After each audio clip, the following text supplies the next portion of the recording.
finish up my early preparations and then we're gonna go ahead and get into this. This is my live series of fighting across the lands between and ranking the various bosses as we go. So our next target is probably gonna be the coastal cave. We are mostly just ranking the bosses, the field bosses, the minor and major dungeon bosses, everything like that. But we're also kind of ranking dungeons on the side a little bit. We're just kind of walking around and ranking Elden Ring. Doesn't matter what it is. Might even start ranking items at some point if I feel like it. We're just gonna go around and talk and give my thoughts on random bits of Elden Ring. And then maybe, when I've got some experience with video and editing software, I might take some of the better clips from this series and go ahead and edit those down into some videos, because I would like to start making video essay content on things in general, especially video games, and especially the FromSoft library.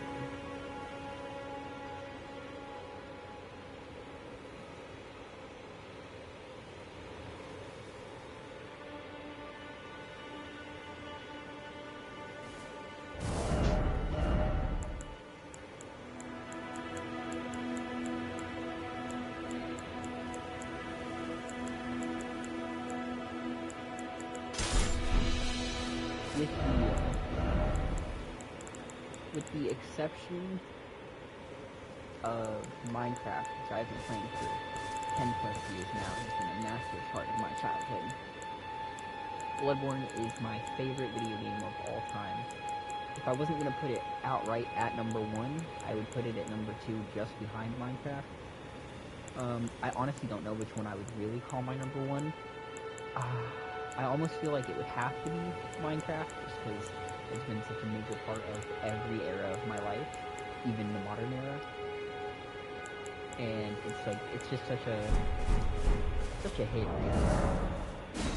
So I do almost feel like it should be at number 1. So if I was gonna put it for the Bloodborne at number 2, that would be the only reason why it's not outright just like my favorite game. Let's see, I really wanna, have I not killed enough perfumers on this character to have perfumer clothing? I guess I haven't. Really trying to train up my fit a little bit. Alright, let's just do something similar then, or something kind of cool. Going for like an alchemist vibe.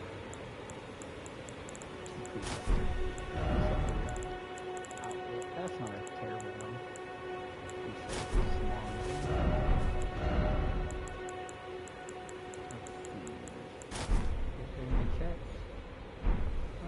I kind of like the user manchettes.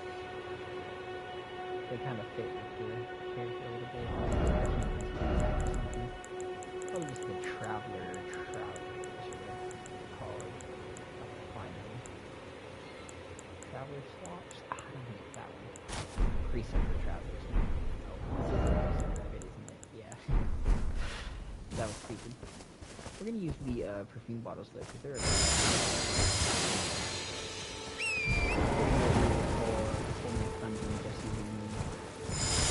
something like this. Only one that I haven't upgraded this shit.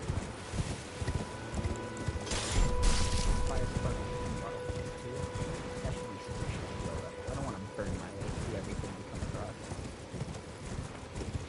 In our last stream, I think the dungeon we went to last was the Sandfoot Catacombs. Pull up my list here.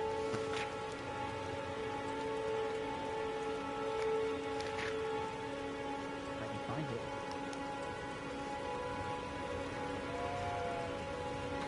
Here we go, yeah.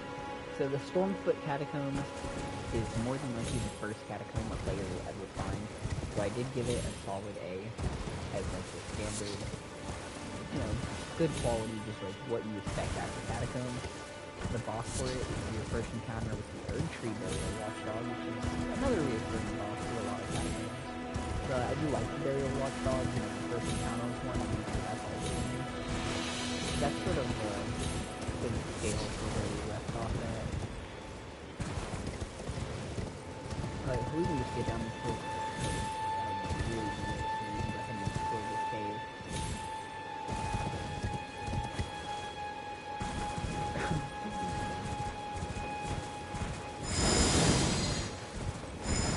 Some people aren't a fan of the side dungeons in Elden Ring very much, but personally, given that I think the player is never really supposed to find every single one or expected to find every single one in one playthrough, I really don't think the catacombs or other side dungeons come out all that bad in the scheme of things. Like, sure, if you play every single one of them, you might find much satisfaction in some of the recurring items. But, you know, you definitely don't have to do that many. But you don't have to do very much. And personally, I enjoy it where I would say it is worth doing this. At least a good chunk of them. I personally enjoy doing all of them. Or have done all of them several times over. And I still honestly get a pretty good fun out of just enjoying the gameplay. I enjoy the Souls-like combat formula. So it's all around entertaining for me, but this is the coastal cave here in Limgrave. This will probably be the second cave that most players find, or one of their first few caves at the very least. I don't think it would be their first, because I really do think that most people find the Groveside Cave as their first introduction to caves. But even if this was your first introduction to the caves, I think this one is a little bit harder than the other one. The other cave was filled with just like some common wolves, and it never really gets too difficult. Whereas this one is definitely darker, I believe, than the other one. It's harder to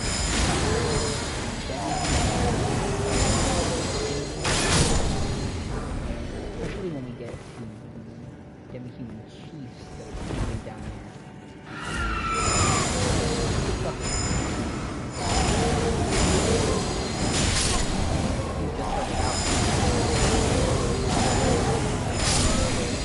Get both of the chiefs aggroed at you at once.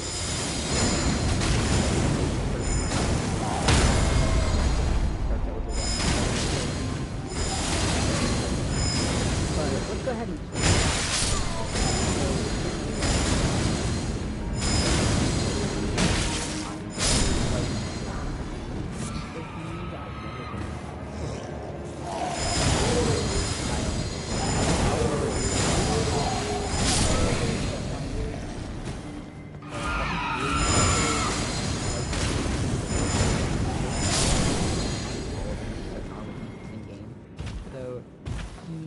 not really the biggest character for me, at least, but his questline is interesting.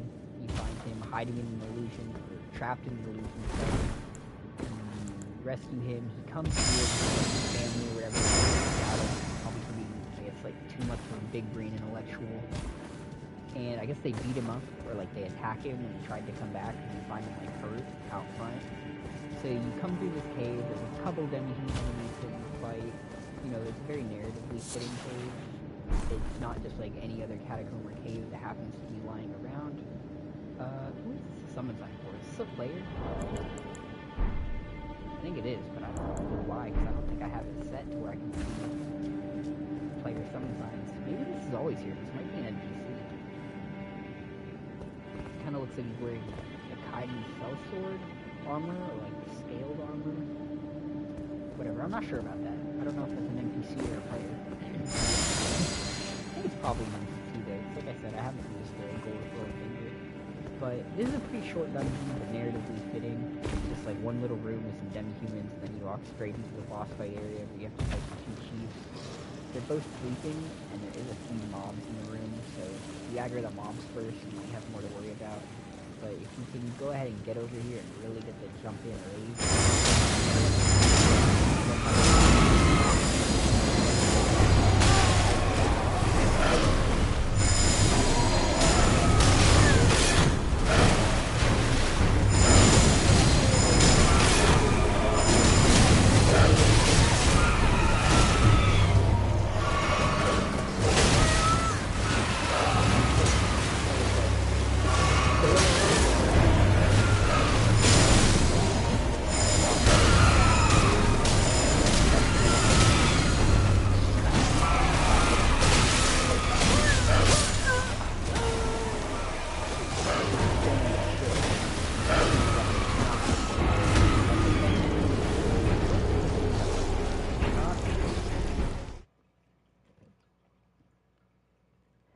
This is a pretty unique mechanic. I don't know if there are other instances of it throughout the game, but when you kill the two demi-human chiefs in this cave, if I remember correctly, the rest of the demi-humans actually cower in fear. They don't keep fighting. They sort of give up almost, which is a nice mechanic. I can't believe that happens anymore. That's what I think it is. I don't think I like it.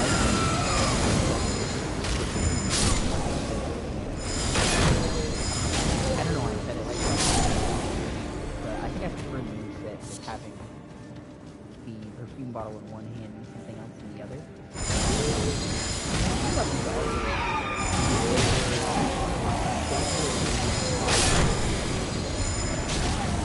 It was unfortunate.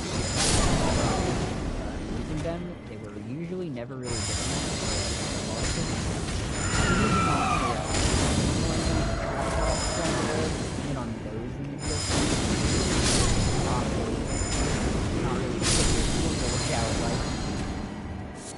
So maybe getting them upgraded a little bit and getting to test them out and using them plus will make me love them even more than I did when I first saw them. So we're gonna go ahead and are they both like that? No.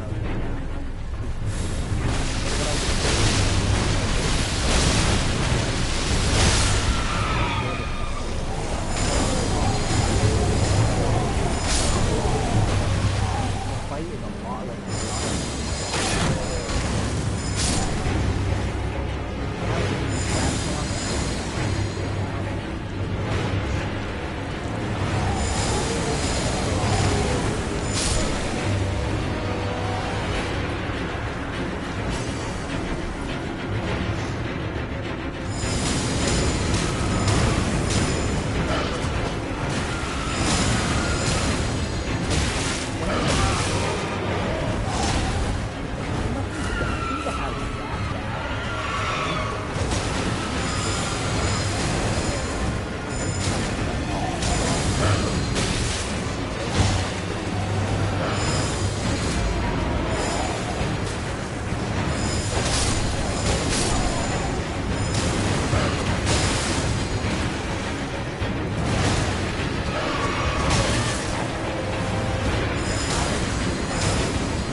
solid A tier. I think they're really carried by their narrative, but I don't think that's necessarily a bad thing for an RPG like fantasy game.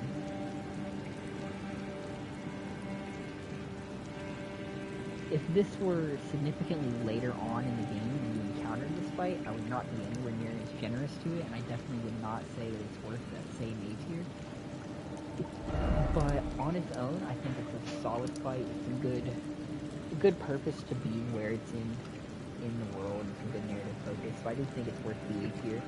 The dungeon itself, the coastal cave, is interesting. It is one of the cave type dungeons, which honestly have a pretty good amount of variety. The catacombs are a lot more similar than the caves are in this game. The caves can tend to have different enemy types. They tend to have more of the unique dungeons.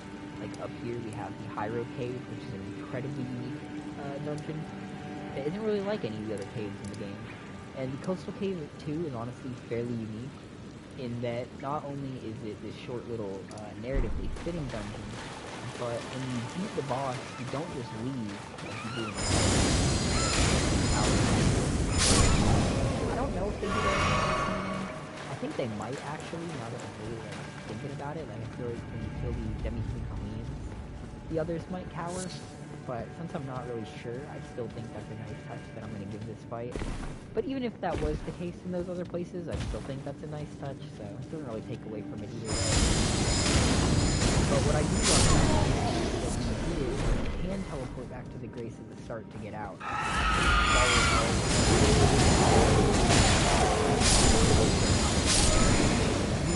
The side dungeons that feel like they're a real chunk of the world, or that lead out back into the world, are always my favorite. Or maybe not always my favorite, I guess you could say, but they're always my favorite touch when it comes to these little dungeons. And there's too many of them throughout the game. There are some really nice examples. This is the first one that you find that connecting you to this remote island so you can get to the Dragon Communion altar and everything like that. But the jail tunnel up here connects Limgrave and Caelid in a similar way, and is really nice. The jail cave over here also leads back out onto the cliffside and lets you pick up an item, which is why I considered the jail cave such a nice one. I put that one as a definite A tier in terms of my cave dungeons. So, like I said, you can see I'm a big fan of this idea, leading back out into the world. We see that done, honestly, 3 times near the start here, which is really nice. We don't see it again until the Lakeside Crystal Cave, which is part of the questline to get to the Halley Tree. But I definitely think that adds to this dungeon's quality as well, so I think we're going to definitely throw this one up in A tier as well. So far, our only side dungeon, S tier, has been the Murkwater Cave. The dungeon itself got S tier, and I gave it S tier, but S tier is not standard. I think A tier is really what we're looking for as the ideal. Like, S is only for exceptions in this series at least, and the reason I gave that cave in particular an exception is just because it's home to patches, and absolutely no other reason whatsoever. 100% patches alone carries that cave.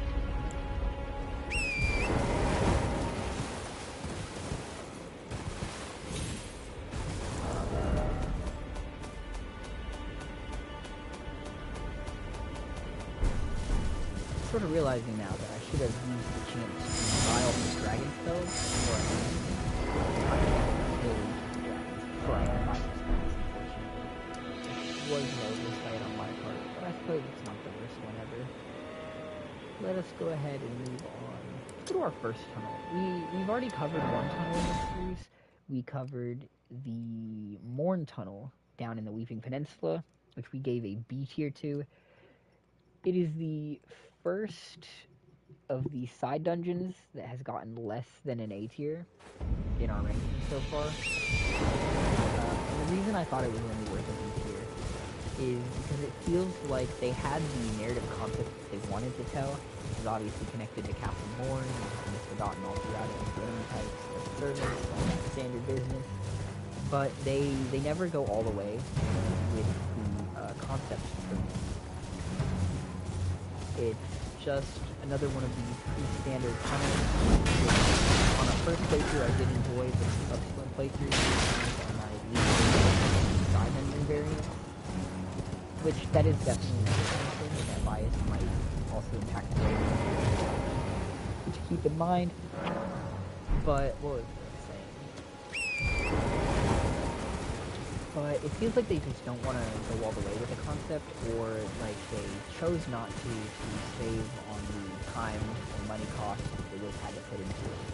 the final boss fight in that dungeon, which, I mean, the dungeon itself is pretty standard, but the final boss in that dungeon also takes away from it more, because it is just one of these scaly Mistodon enemies, which is the big, long axe wielding variant of the Mistodon, and I think that was definitely a misstep, especially in the case of the Morn Tunnel, because the Morn Tunnel,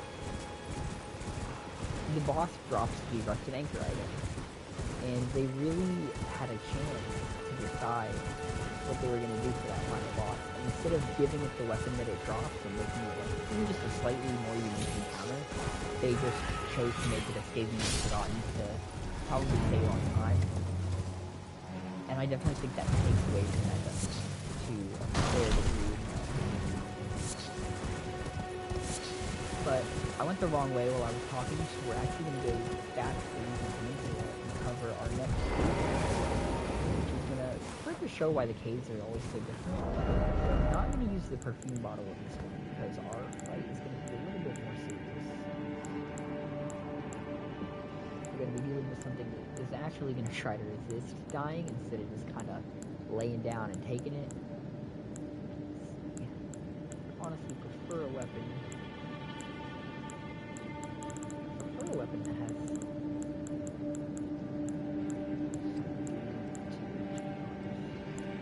I don't even know if there's any blue weapons that I can really make use of for this fight. I don't have very high scaling. I don't, well, Magic Great Stars +6. Let's go ahead and use that. Put on Waves of Darkness.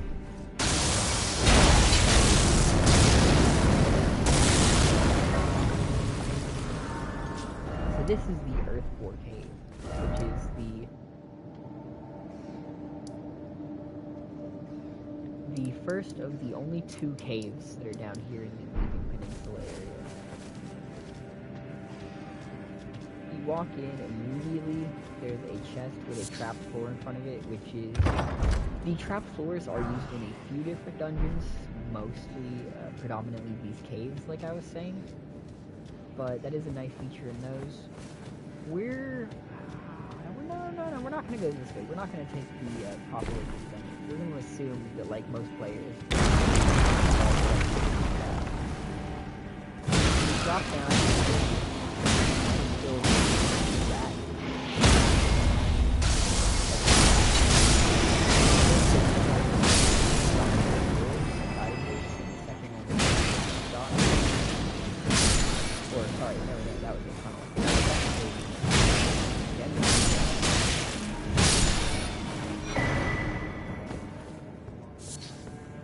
So this kind of shows why caves are such a highlight in this game. Every time you go into a catacomb, you're either going to find skeletons, or you're just going to find the fanged imp enemies, which I can see why some people aren't a fan of those constantly reoccurring throughout the game, the fanged imps especially, which can be very quick and very annoying if you're not careful. A lot of them wolves, you have rats, bears, as we're going to get into later, stuff like that. Then you also have things like the demi-humans, which are hiding in a lot of the caves, kind of acting as... Honestly, this game's like goblin stand-in to some degree.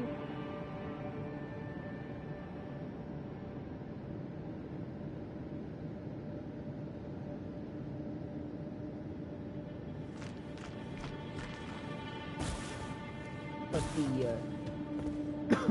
the variety of designs with the caves and the variety of the caves is part of why I think they stand out a little bit more in the grand scheme of the catacombs.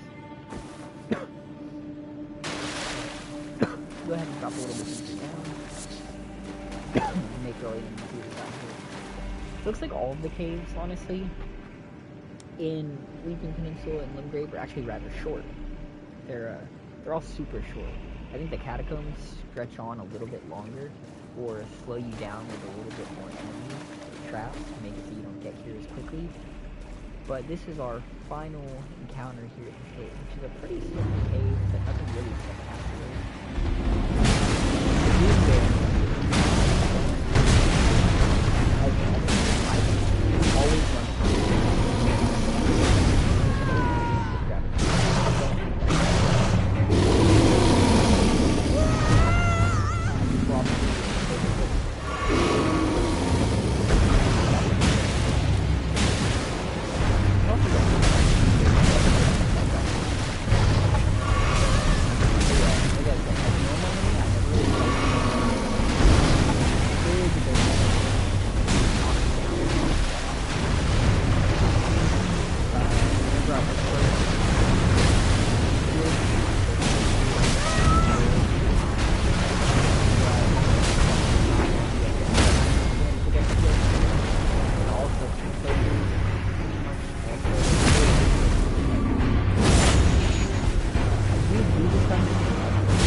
I'm not really sure why this random bear is holding a Spelldrake Talisman, so to me that's kind of or whatever drop from whatever boss. The Earthborn Cave. Gonna be honest, this cave is super short, but it doesn't really do anything all that interesting, even if it does have different enemies from the ones we've covered so far, which is a nice feature. I just don't think this is a particularly great cave. I think it's a pretty forgettable one. In fact, I'm sure many people probably haven't even seen it or walked right past it and didn't notice it. I do think there is one of those little ghost candle things that occasionally leads to dungeons or whatever that leads to this place, but all in all, I think this is just a pretty mid-dungeon. I'm gonna go ahead and say that the Rune Bear is probably deserving of going straight into C tier. I don't feel like it's quite so bad that it belongs in the D tier, along with things like the Scaly Misbegotten and Mad Pumpkin Heads, but I just don't think it really stands out. The dungeon itself, I also think is just very lackluster. It's super, super small. It's not really worth coming to unless you want that basic tier 1 anti-magic talisman, which I also don't know why it should be down here. The boss is not a highlight. I would go ahead and say this is probably our first C tier side dungeon. I feel like it's not so offensively bad that I would say that it deserves to be a D tier. But it's definitely so lackluster that I think it belongs in C tier. So that's where we're going to go ahead and lock it in at. We're going to say final answer. We are already in the week, so it might be better to just finish it off.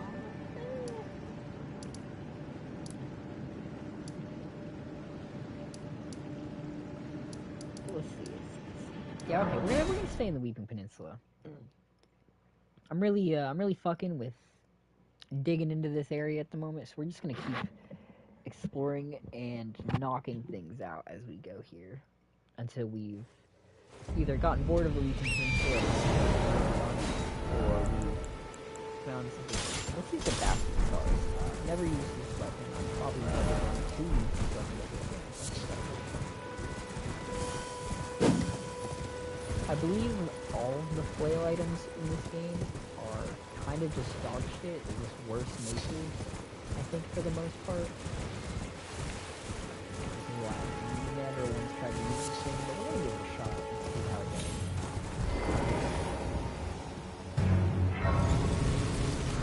I don't think it has a boss fight, but there is a Demon Queen over here in this ruin, and ruins do usually have a boss in them. Let's see here in the Demon that we were just talking about. If you haven't explored down here, you may not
put up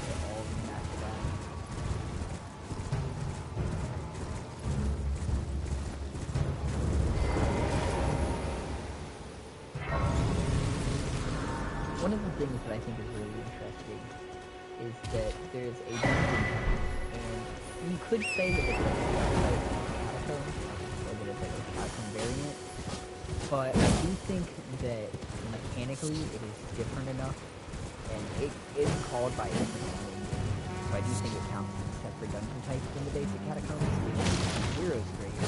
There's only like 5 of them throughout the entire game, but interestingly, you actually start inside of one of the Heroes Grave. You might not even notice it at first, but there is a secret door, or not really secret, but a locked door that you can come back to with a key to open up that allows you to explore the proper bulk of the dungeon. See, I need to...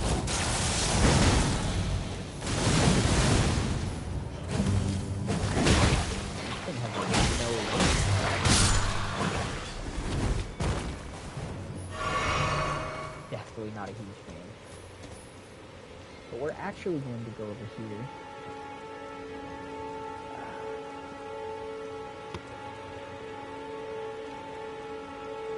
And we're going to encounter our first little Erdtree boss, which are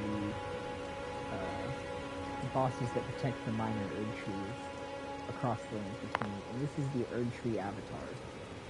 There are quite a few of these Erdtree avatar fights throughout the game. There's only 2 real variants of it, although there is one later on that is given a unique mechanic.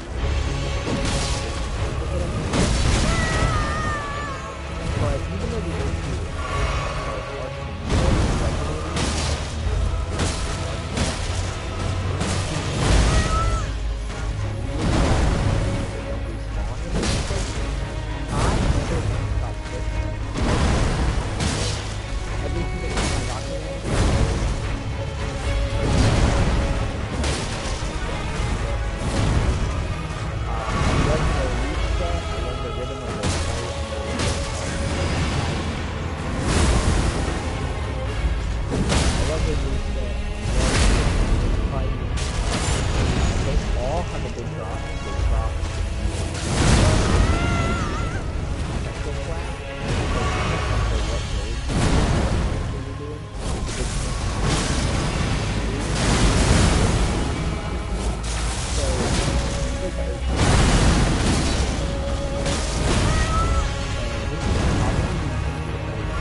if it's your first encounter with one, I definitely think it's an awesome, exciting fight. And even when I get to the 70th encounter of one, I'm still probably going to be dropping them in the field. It's so fun.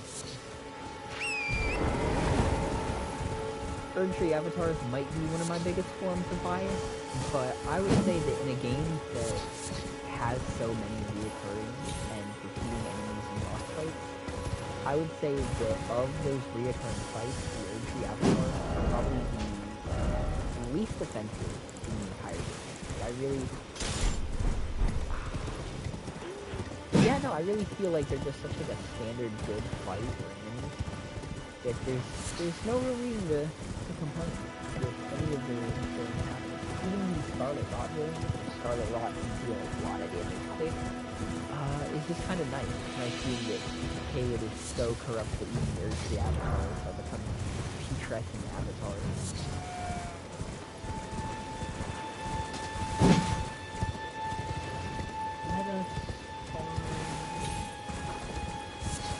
The other thing is, even in subsequent playthroughs, every single time I'm creating a character and running through the game, sometimes I don't really want to go through certain dungeons because I know that they're going to be a hassle and they're going to be exciting and it's fun.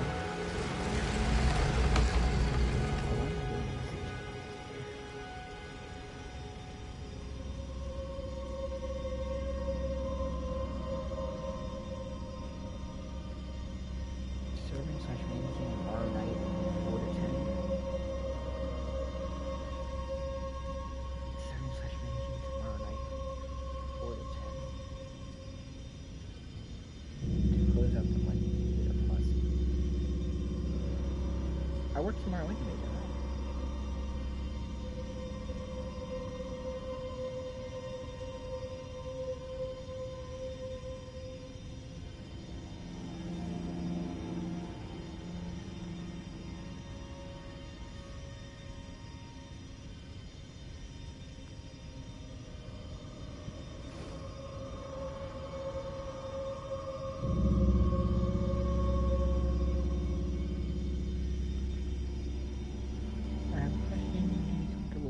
Managing tomorrow night from 4 to 10. I mean, I work tomorrow anyway from 2 to 10, so I don't feel like that's a problem. Close out the money and do the deposit. So I got very distracted by my manager texting me. That's like my store manager, my proper manager.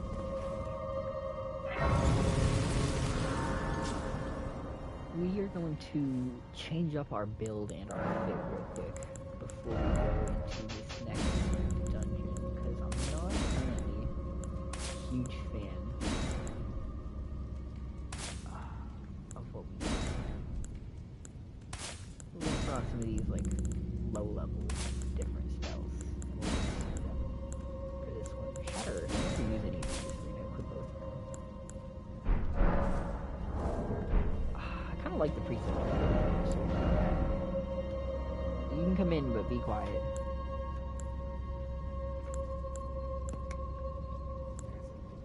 I'm streaming. I'm gonna put on... I don't think any of these are really gonna make a difference. Let's put on the Stone Digger Staff. I barely leveled it up, so it shouldn't be pretty shit, so I shouldn't tear through everything here. Let's try and find an intelligence weapon that I haven't leveled up. Ah, there's Stone Digger Staff. It boosts Stone Digger sorcery, staff, and rock staff. So I have never used either. Let's see, we are in the Tombsword Catacombs. So immediately you have one of the stone sword things. I don't remember what's behind this.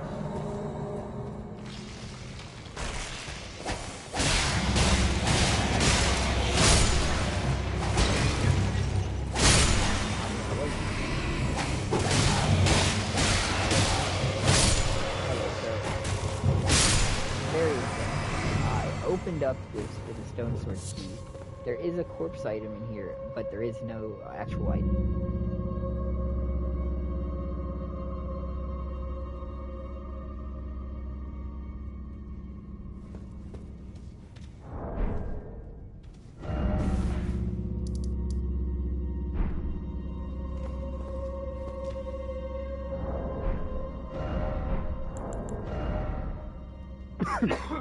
I'm level 227.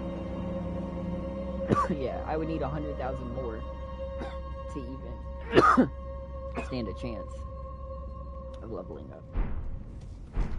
But I'm guessing whatever item is in here is an item that you only ever get one of, so it's probably one of the Practice Pates, which are okay items. They're just used for co-op to be able to send funny messages to people.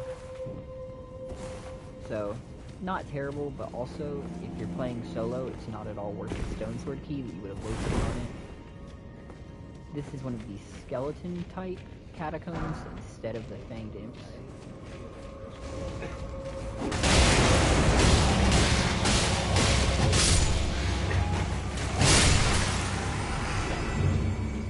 To be honest, I think enemies not dropping a sufficient amount of runes, or rather bosses not dropping a sufficient amount of runes, in my opinion, is actually a problem for all of the side dungeons.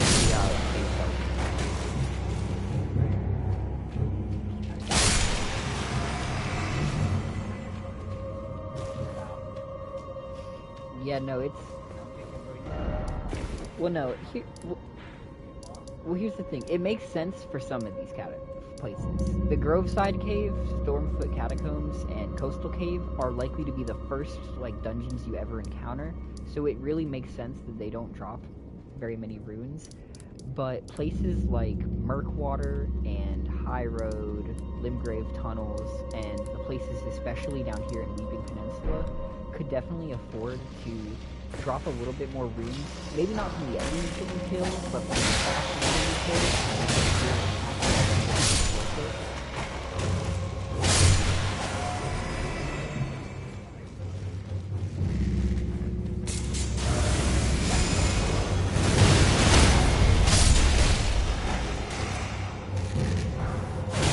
Yeah, I do think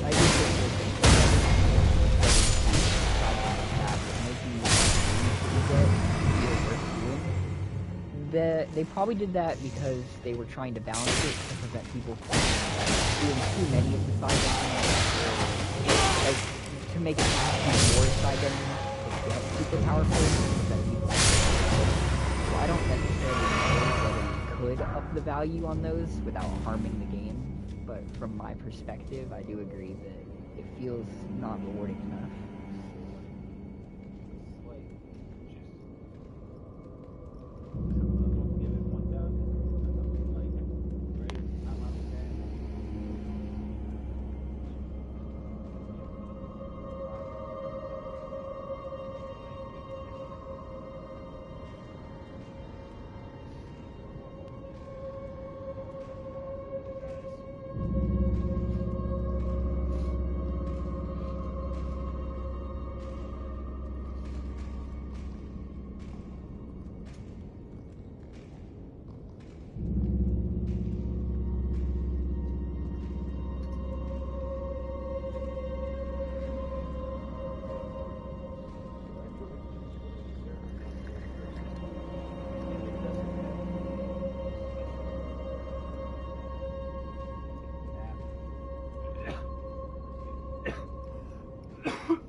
place is pretty much your main way of making sure that you can upgrade your side summons.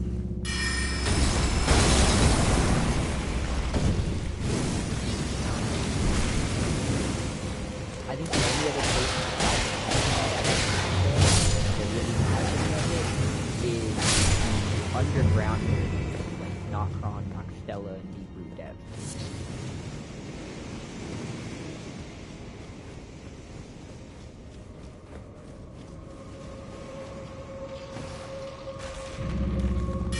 I think honestly, of the two different types of catacombs, I think I'm more a fan of the skeleton catacombs than I am.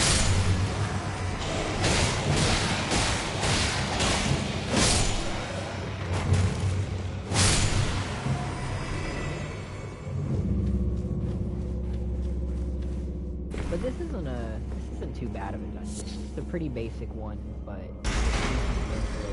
I'm not really trying to get too crazy with it just yet.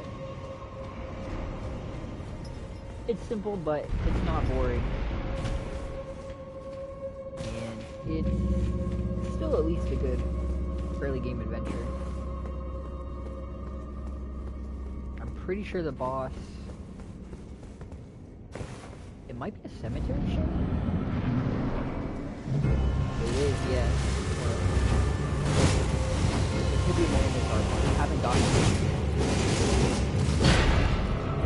They are very good. They're one of my favorite field bosses.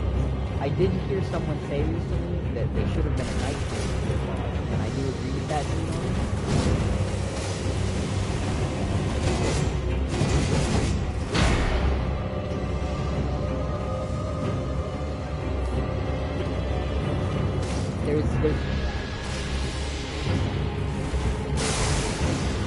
that's one of them.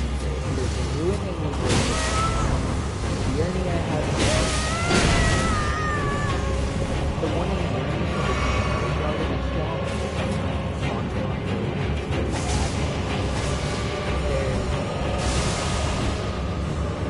There's a graveyard in the mountain. I think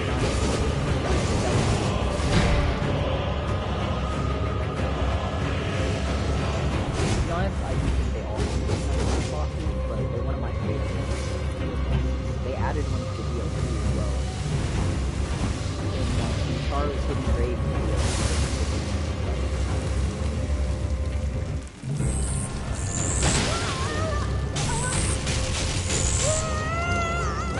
But anyway, this is the player's first fight. They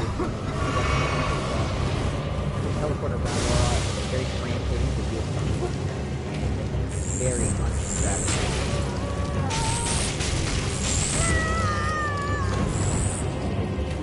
Far away.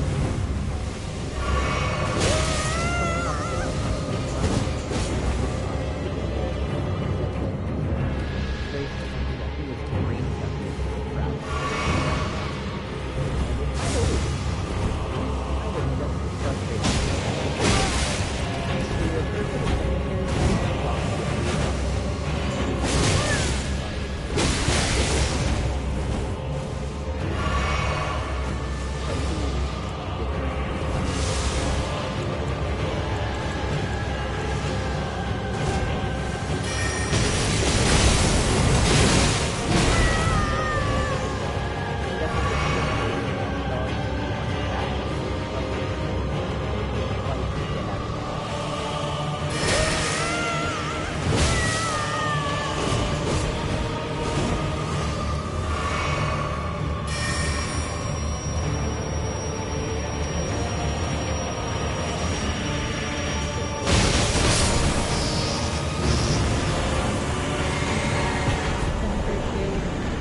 For your first introduction fight for one, I think it's pretty solid and it's nice little undead thing here in the catacombs.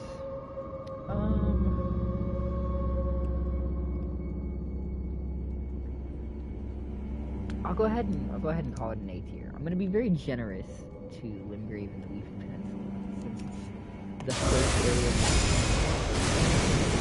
across. I don't feel like it should be judged too harshly because of course things should pick up in complexity the further into the game you get.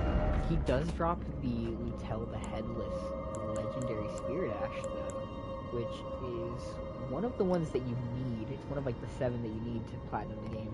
So let me analyze this dungeon a little more critically actually, with that knowledge in mind.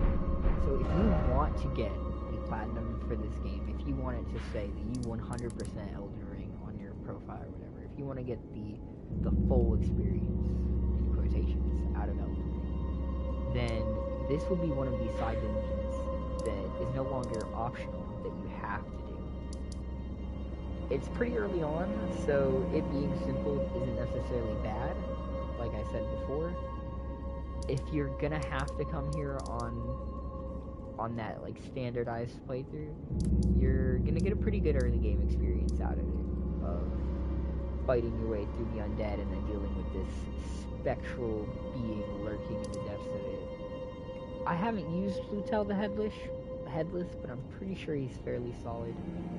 Definitely think the Cemetery Shade here is definitely deserving of that A tier for being like a brand new encounter and a fairly spooky and quick encounter that gives you a different change of pace for fights compared to what you get out of the standard catacomb boss that we fought in Stormfoot. The dungeon itself,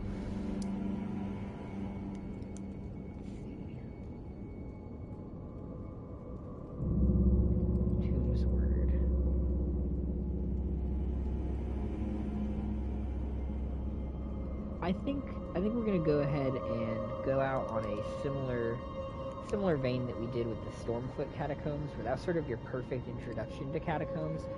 I feel like Tombsword is a slight step up in the difficulty to keep things interesting, but sticks to that same like standard idea to show the player what a catacomb is. So I think it's still solid enough to be worth an A tier.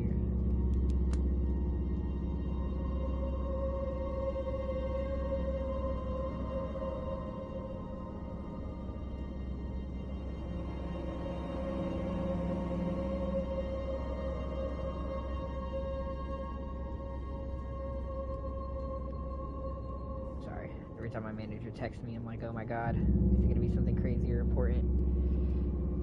But it's really not that. It's really not that crazy of a conversation. I have actually been given, I guess you could say, a slight promotion. I've been raised up from only being a server to being a server sometimes, but also being a crew chief, or basically a fill-in manager on certain days. We moving up.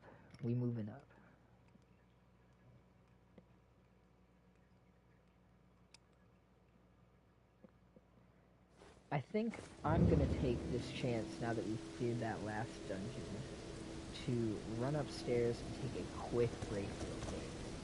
I'm gonna go ahead and rest at the cemetery.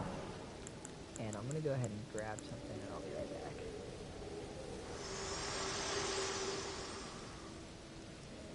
Spoken echoes linger here, words of Queen Marika, who vanished long ago. If you wish, I will share them with you.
in Marika's own words.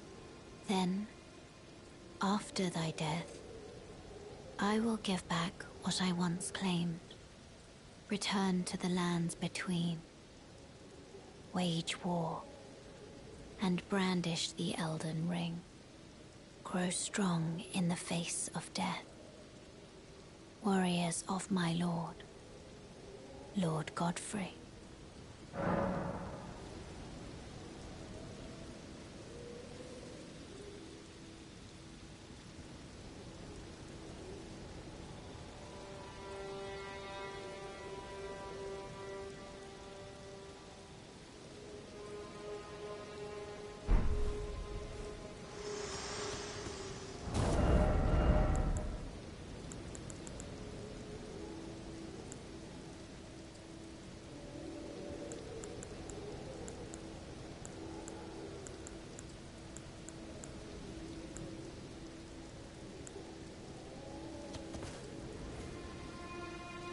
Alright. Go ahead and change up the bit slightly. Oh yeah. And we're gonna try out the Watchdog's Greatsword, which drops from the Burial Watchdog. Now follows from the sword of mere lump of stone. Okay, yeah, so this sword doesn't have the piece of glintstone that I assumed was originally in it, because I imagine that's what the eye was made out of, was glintstone. And because of that, now the sword is just a chunk of stone and isn't magical like the Watchdog staff.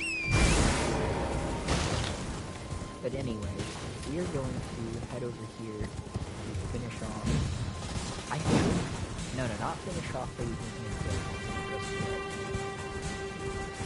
but to finish off two of the other encounters that remain. We have 2 dungeons in the region left, and 1 that we'll be able to cover. We're gonna get to the second dungeon later, but the first dungeon is right next to this other jail, so we're gonna take both out at the same time. Realistically, this will probably be the player's second or third ever jail fight. They will probably find Bloodhound Knight Darewil as their first ever jail. And they may encounter the Crucible Knight one, or they might have missed it by the time they find this one. But here, and I'm not sure why in the Weeping Peninsula, we have a prisoner in this ever jail who happens to be one. But here, or Zane. I would call it Zane, but I've heard people call it Zane. I'm honestly not sure how it's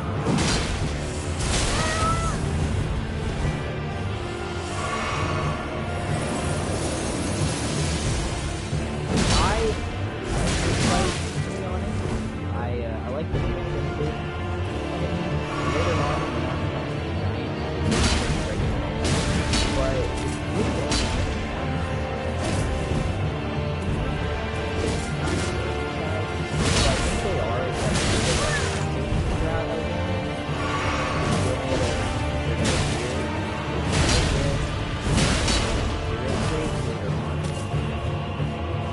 I understand why the Limgrave is trapped where it's at, but like I said, I'm not necessarily sure why they're here.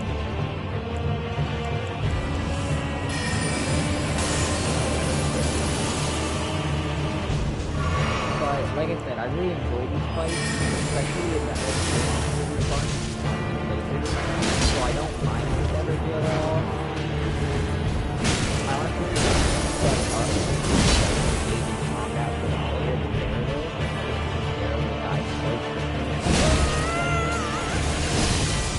whereas I feel like a little bit more fight, especially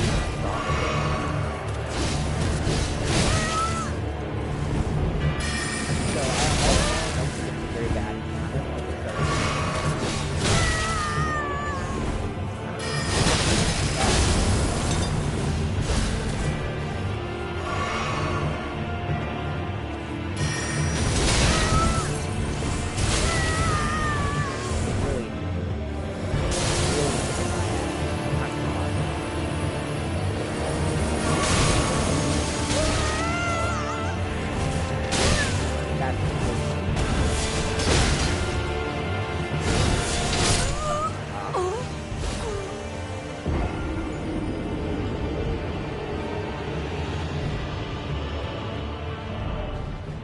Oh. Did that message really just pop up now? Because I sent that message several minutes ago. I wonder if that's how delayed chat really is. That'd be terrible if it is. Or maybe it just popped up several times.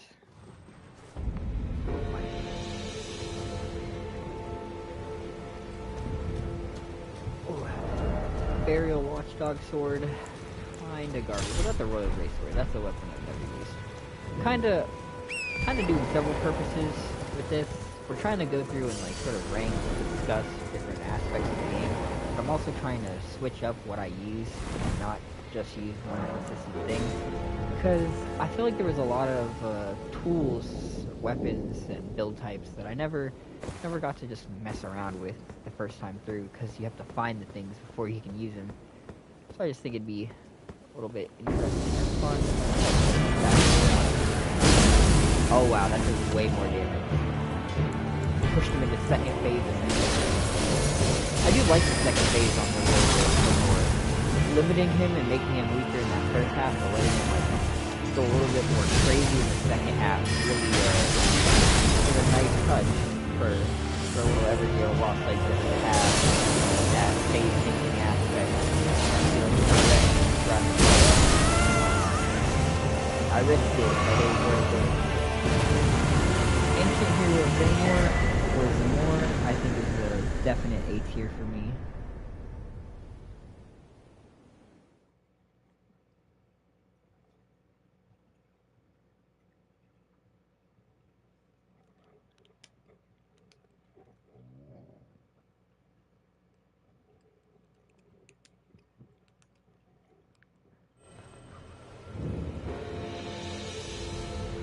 What's the name of this one? This is the Weeping Everdale.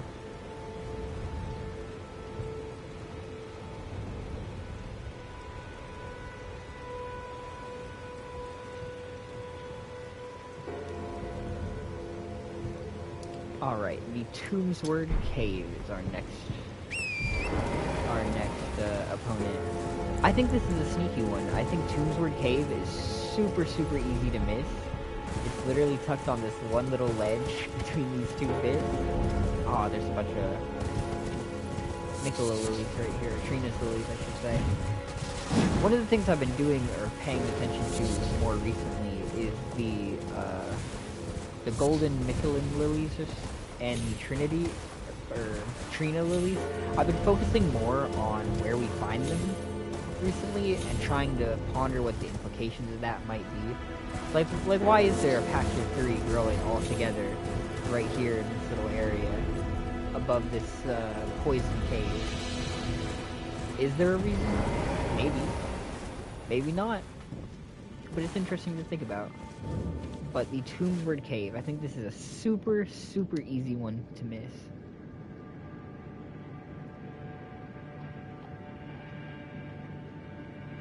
It is the second and final cave-type dungeon here in the Weeping Peninsula. And it is one of the kind of reoccurring variants of a cave dungeon that there are throughout this game.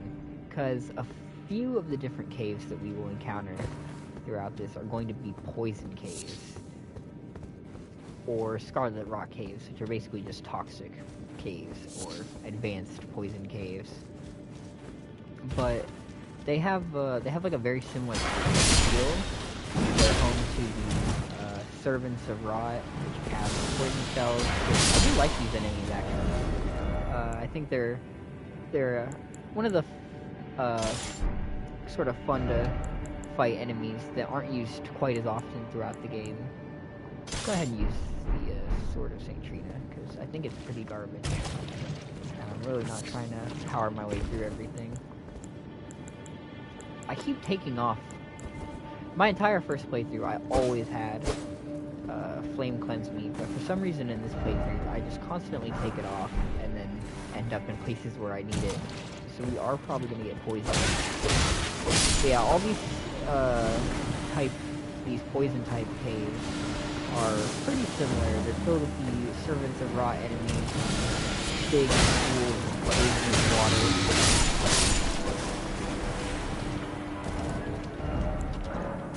Craft one of these. Let's go ahead and use one of these.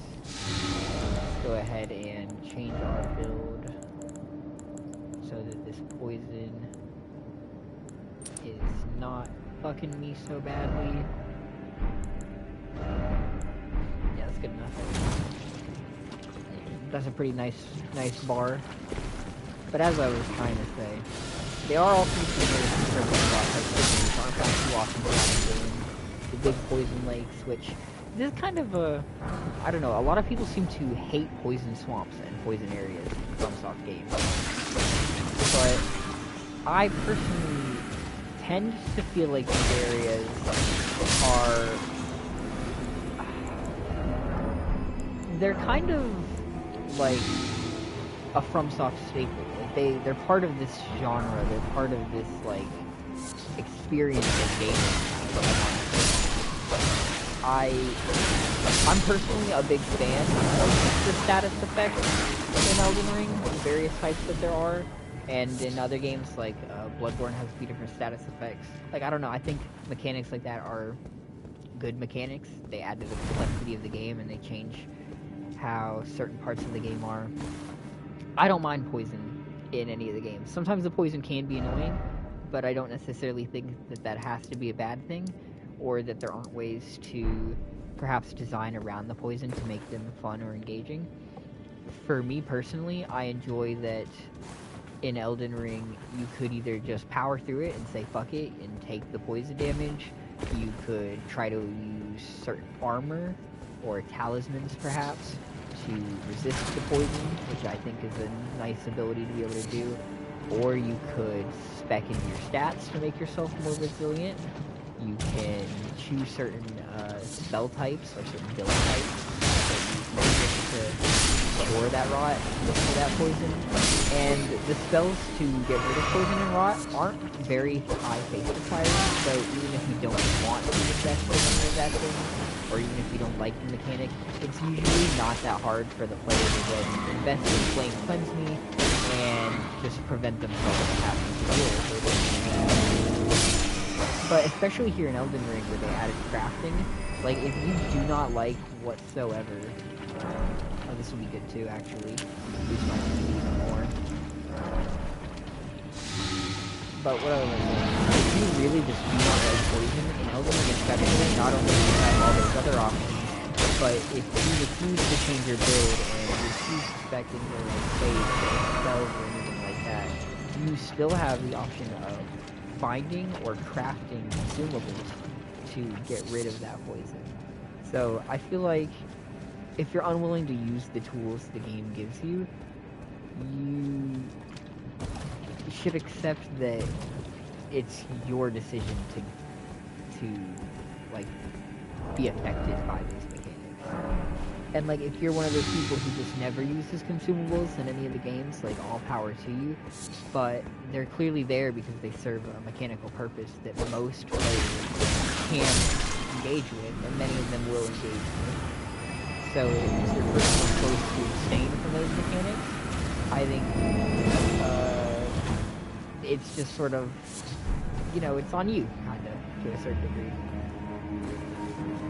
So I definitely don't really agree with a lot of the complaints about things like that, and I don't think poison areas in FromSoft games are necessarily bad.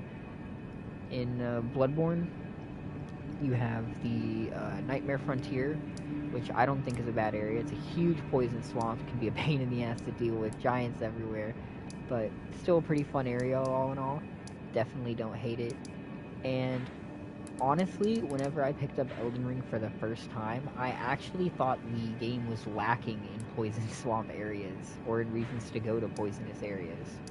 If we really look at our map, this one little poison swamp down here that exists has almost like no real reason to go there, so it's kind of a non-starter.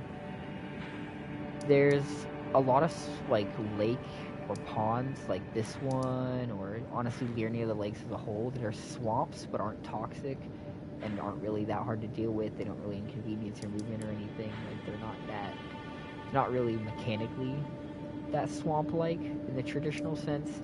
There is the big Scarlet Rot swamp in Aonia, but it's honestly not that hard to navigate around, and there's only two real reasons to come here, which is the boss and the ruins Caelid as a whole does have a lot of crazy enemies and some Scarlet Rot stuff going on, but it's honestly not too swampy everywhere or too toxic. Like, it's just, the game isn't really as heavy on the poison swamps and the poison as it honestly could be, I think. You have the Shaded Castle up here, which is nice, but those are really the main areas other than the Lake of Rot, which I think a lot of people complain about the Lake of Rot and call it like the worst area in the game.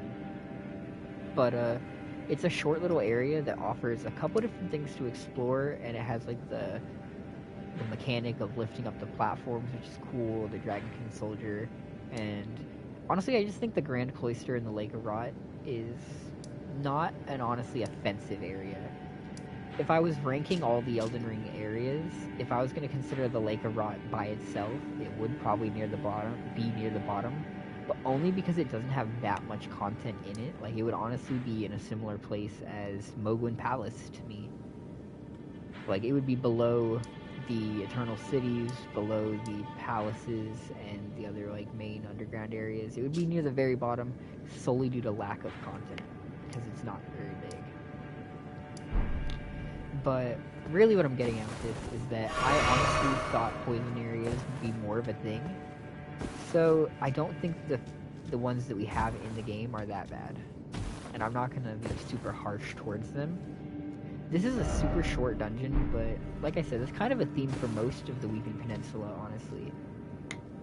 Or most of the caves I met in the Weeping Peninsula are very, very short. I think most of the caves in general in Limgrave and Weeping Peninsula are very short, which is interesting. It makes them feel less like the lesser dungeons like the Catacombs are, where you have to like navigate around and go deeper into them, and honestly a little bit more like just like an open world's cave, like a small tiny cave that just has a little bit to explore inside of it.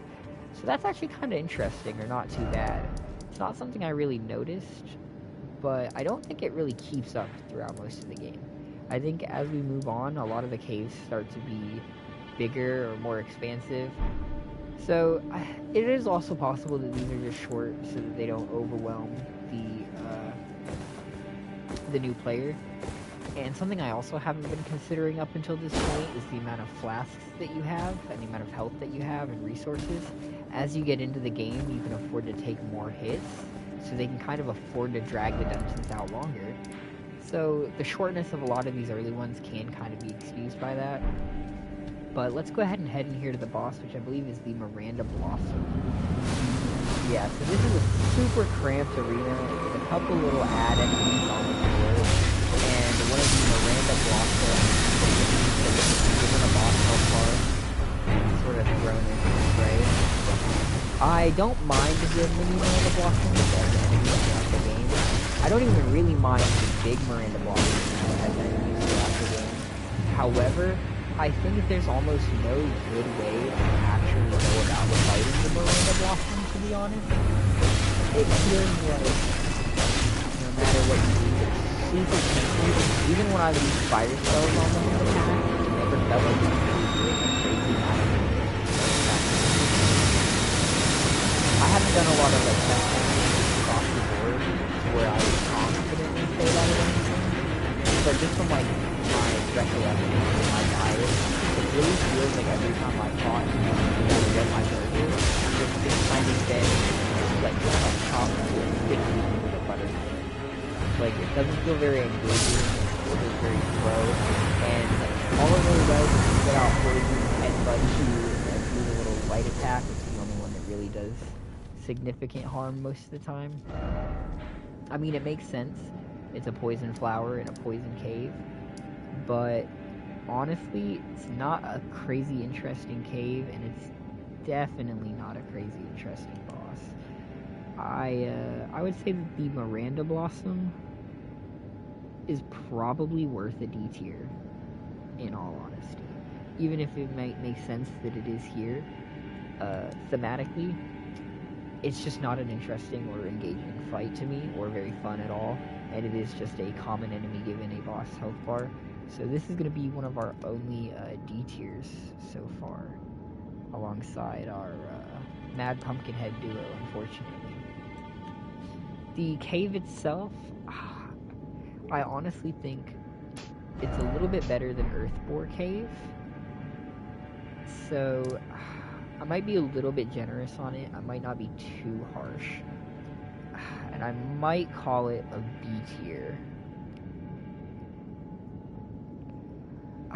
Yeah, we're gonna go ahead and call it a B tier. I think it's a little... There's a little more meat to it than there was even with the Earthbore Cave, unfortunately. But that almost finishes out the entire Weeping Peninsula. We have 2 places left that we haven't really visited. The Ailing Village, which does not have a boss fight, so will not be appearing in this one. Let's stop at the Demi-Human Ruins. I'm pretty sure the Demi-Human that's down there does not have a boss health bar, which means it would not qualify for our list. But I do want to talk about the location real quick.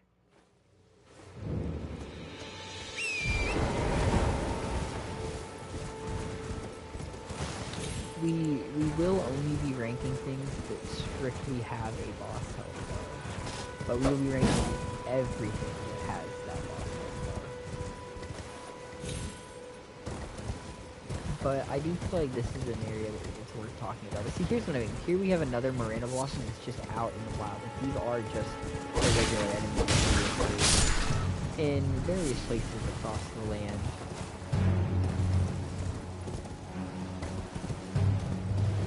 I've already picked it up. I can just make it poison stuff now too, huh? Let's go with more stamina. I feel like more stamina is what it's going to have. I didn't find the Twin Turtle Talisman before I entered New Game Plus. I just be noticing stuff like that I did not do. That I should have done, because I kind of rushed to go into New Game Plus. Just so that I could have more to do on this character. Yeah, the Demi-Human Forest Ruins, full of these Demi-Humans, and the Demi-Humans, but no boss fights. There's one. I believe it's a good battle. Actually, using the staff to holy shit, that DPS. Actually, so good. That was impressive, I'm not gonna lie. Yeah, this is a really nice encounter. It's one of the ruins, but it's not as standard as they usually are, where you go down the staircase, the fog wall, enter the boss fight, beat it, and then there's another door. Instead, the ruin itself is just overwhelmed and surrounded by a bunch of these demi-humans, which are also lurking out here in the like, that's a nice feature. The demi-humans are great.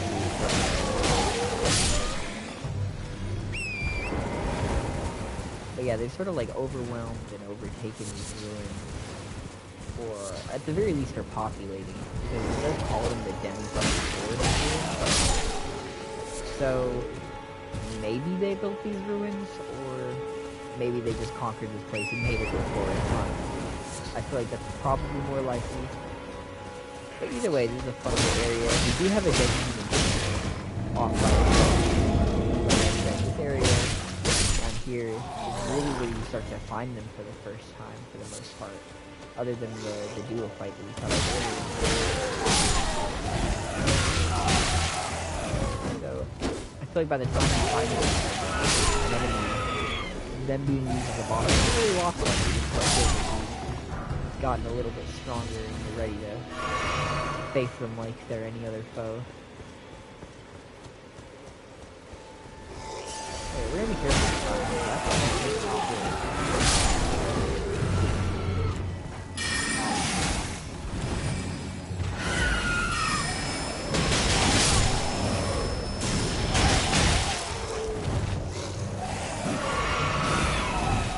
I'm actually scared of him doing that one shotgun attack. It's really hard to get close to him.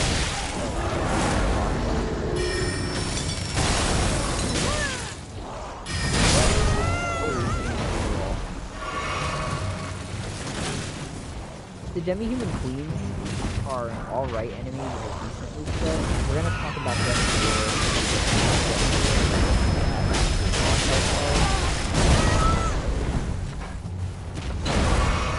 for now, this is kind of just like a good for that. This one obviously uses staff, which this is probably the best way to get staff. I use this most of my original playthrough and my magic playthrough as well. Because it's just really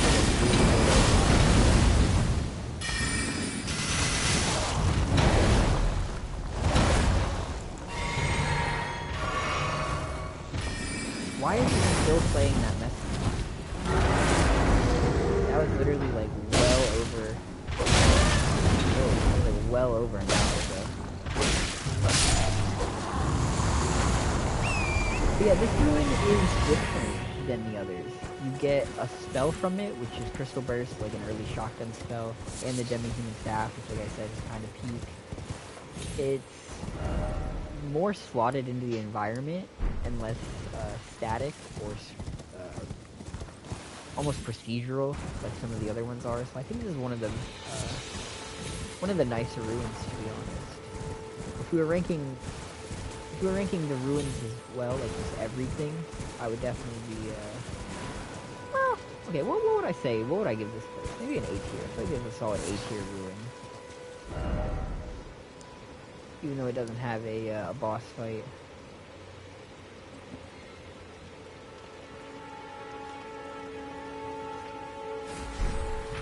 Are we attacked by Demi-Human?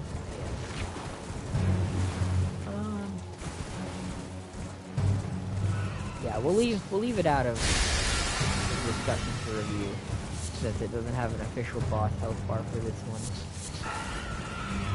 But that is something I might want to talk about at a later date. If all ruins rank. I really do feel like this would be the perfect series for just getting my numbers up, so that I can get closer to hitting that 1,000 hour threshold. Because it's just a chance to like run through the lands between, doing random shit, talking about random shit, and just like discussing Elden Ring as a whole, mechanically, story-wise, like what it's like for the first time, what it's like for the 50th time.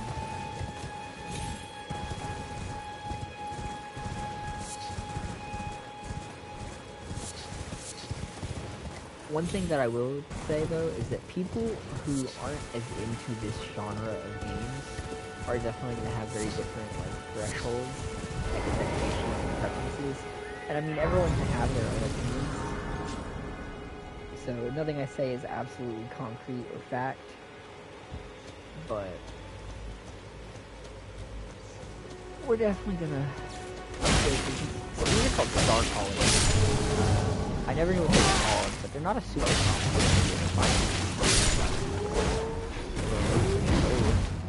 I believe this is honest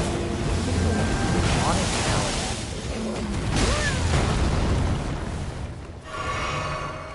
I'm pretty sure Onyx well. Sometimes they have a boss health bar. There's a few that have boss health bars, but we're talking about more like a mini boss encounter, which there's a few in the face too, where I don't think he ever responds. I'm not for sure, but I'm pretty sure as soon as I kill him, he's dead. But this is like a nice little field game. There's a lot of nice little stuff to do. I actually think that what I few more things like this great even made the Realm of Shadow that's a little bit better than before. I had a lot of fun with the DLC, but oh my god, he's shit up. I did not have as much fun with DLC as I did in my initial step through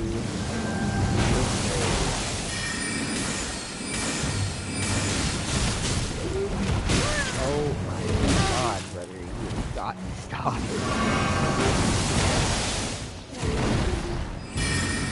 I'm actually really scared to get into the mid game and the late game on Season Plus. Because honestly, the game starts to get insane in the base game. So I can only imagine how rough it's gonna get. I feel like there are some bosses that are going to be incredibly difficult to get through. But I did manage to push through New Game Plus 1 and New Game Plus 2 on Bloodborne. So maybe we'll do better than I expected. I've always sort of been hesitant to do New Game Plus. I did it on Bloodborne, and I beat New Game Plus 1 and Plus 2 on Lies of P now as well. So I feel a little bit more confident, especially with how many hours I've got in this game and the other ones too.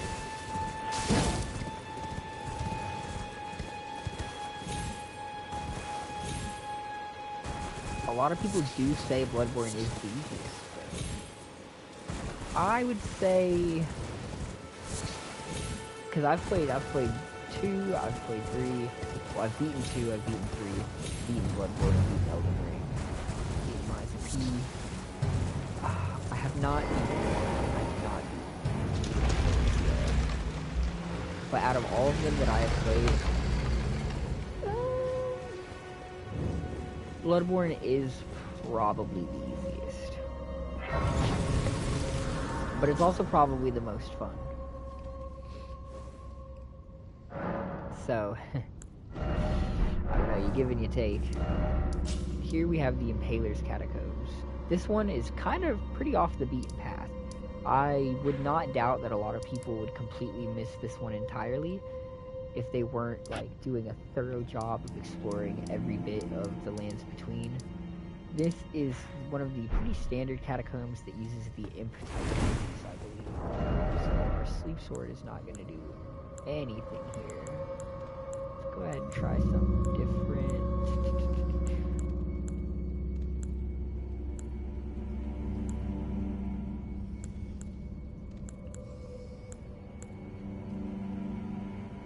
Elfin Steeple?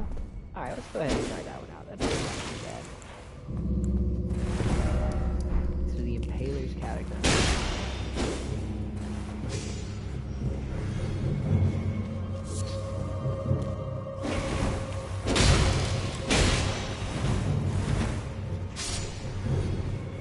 I don't imagine this one is going to be too crazy. I believe the boss of this is one of the duelist which we did rank one of those already, I believe. In the Gale Cave, we ranked Scarlet Rot version, which I think is called the Frenzy Duelist. Yeah, Frenzy Duelist. We gave the Frenzy Duelist a tier, which is not too high praise, honestly. So we'll see when we get to this one whether I think the duelists as a whole are just not crazy impressive or what have you.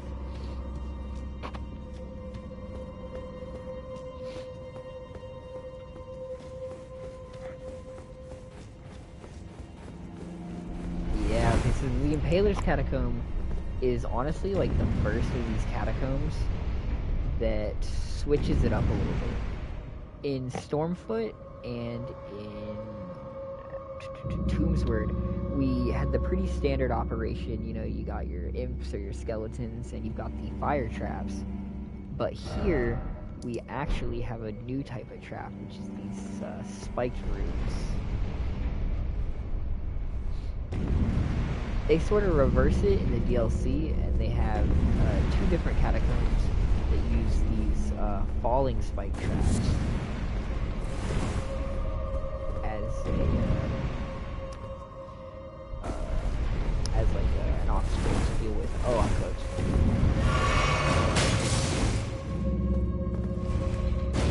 Oh wow, it just keeps going. Okay.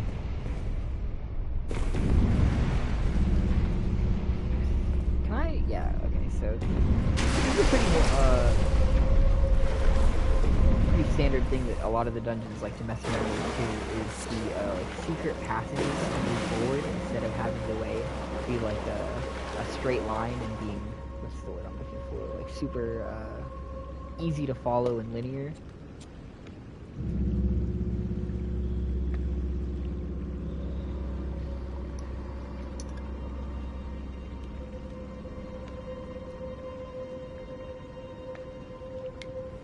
a lot of them will do this with floors or elevators and stuff.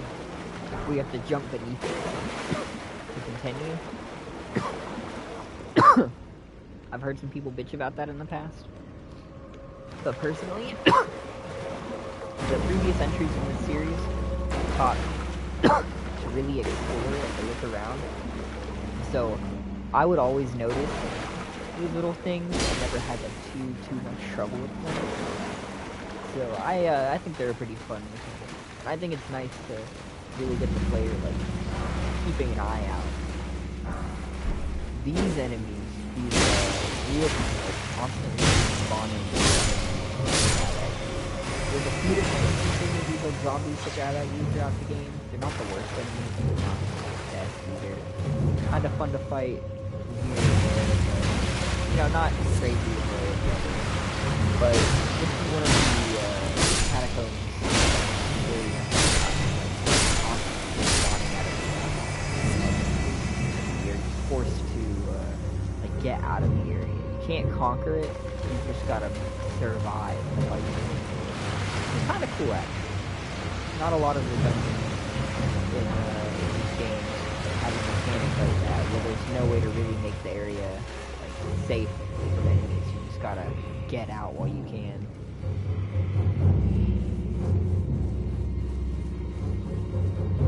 Even in instances like the skeletons, you can put them down before they come back. Or the necromancers that infinitely summon the skeletons to keep them alive, you can kill them to stop the process. But with these guys, you really are just an invader, a trespasser. You have to escape there too. You can't just take it for yourself. Honestly, this is a pretty solid one so far. I wish that message would stop popping up. And I like the way it loops right back to the start with the little window like that.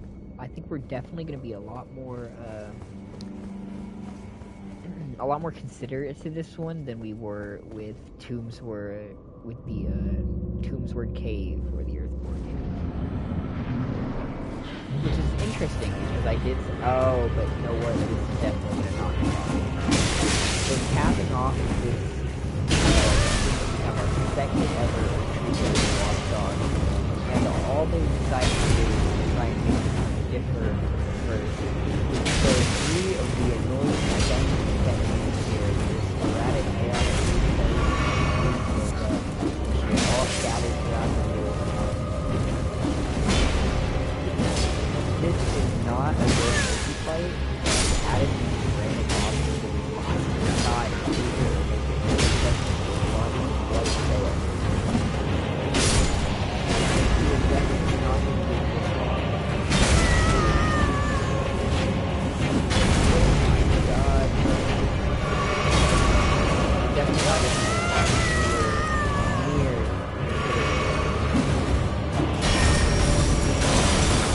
Oh my God.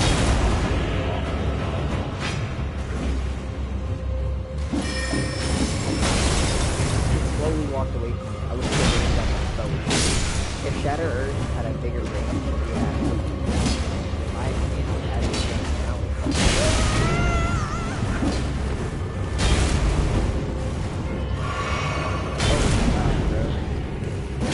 the fastness of the hits is so rough. It's the heavy damaging snow attack of these guys, but it doesn't like work in a way that it's hard. I use a Berserk Burial Watchdog keep here, but I'm really hard.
The Erdtree Burial Watchdog on its own,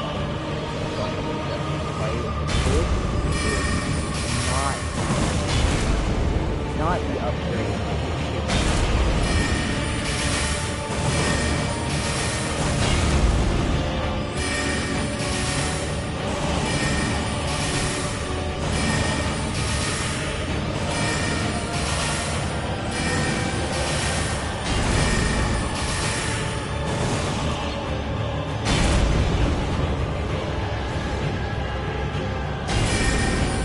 like it should be. If I just keep my it's not really a problem. But I already know this guy is okay, so I was very wrong about this place. I could have swore the Impaler Catacombs actually ended with the first of the duelist fights. Impaler Catacomb. But now, I'm actually pretty sure that's Murkwater or something like that up in Limgrave. This one right up here, yeah, Murkwater Catacombs is the one that has the first duelist. So, the Erdtree...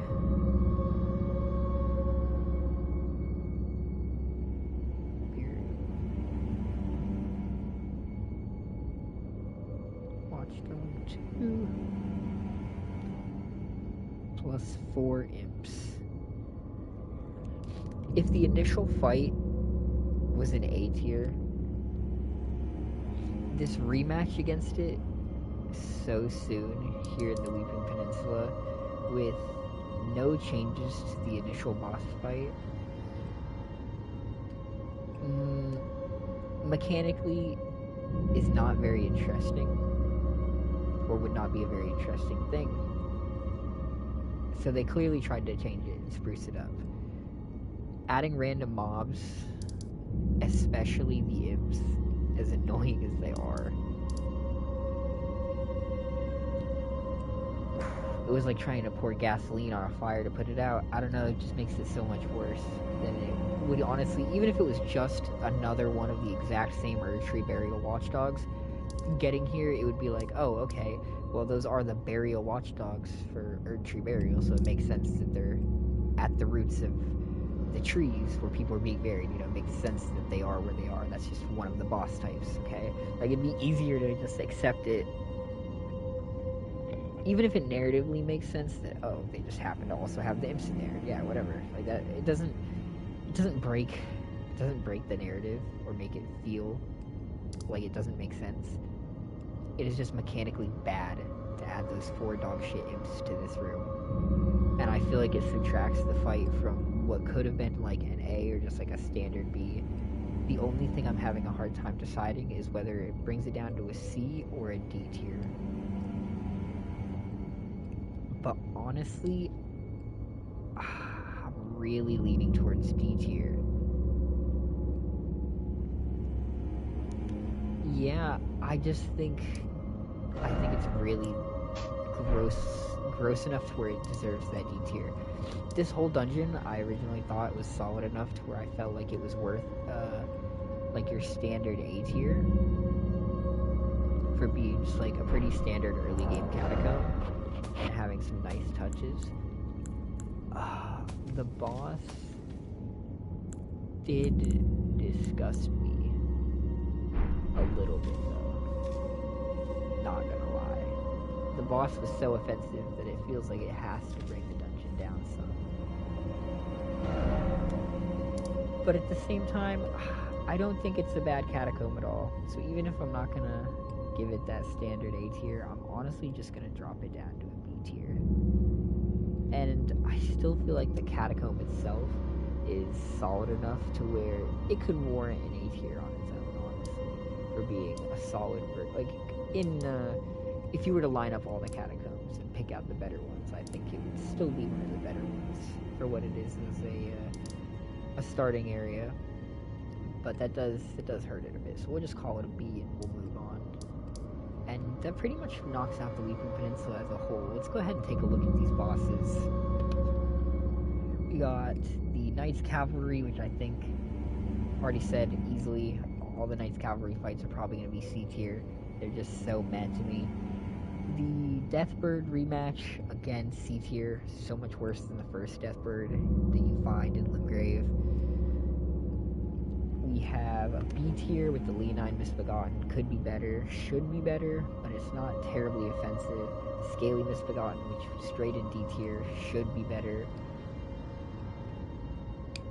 The Earthbore Cave in C tier with the Rune Bear.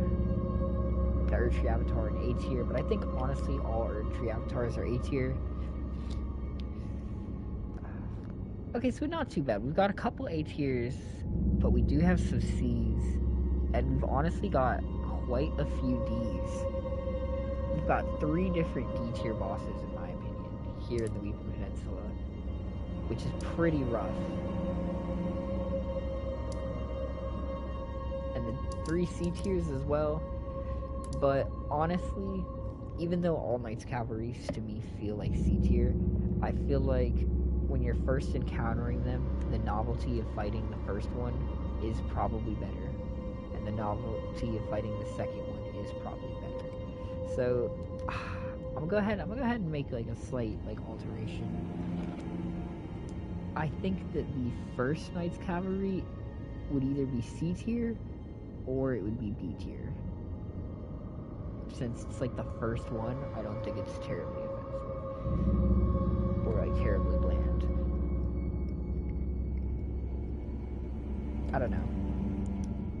Now my rankings might have started harsher, I think, at the start of the series, and then sort of in the middle there became a little bit more generous, and now I feel like I'm getting back to being a little bit more critical. Not really sure which end of the like spectrum we're really on, whether we're gonna be more lenient or like more harsh towards the game.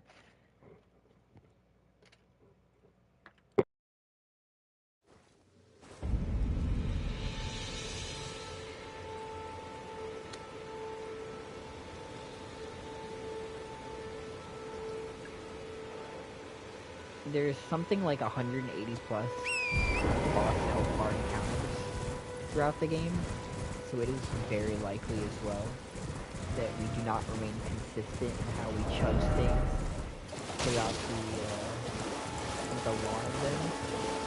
But I think this is a good like, starting point to sort of get my thoughts out there and together.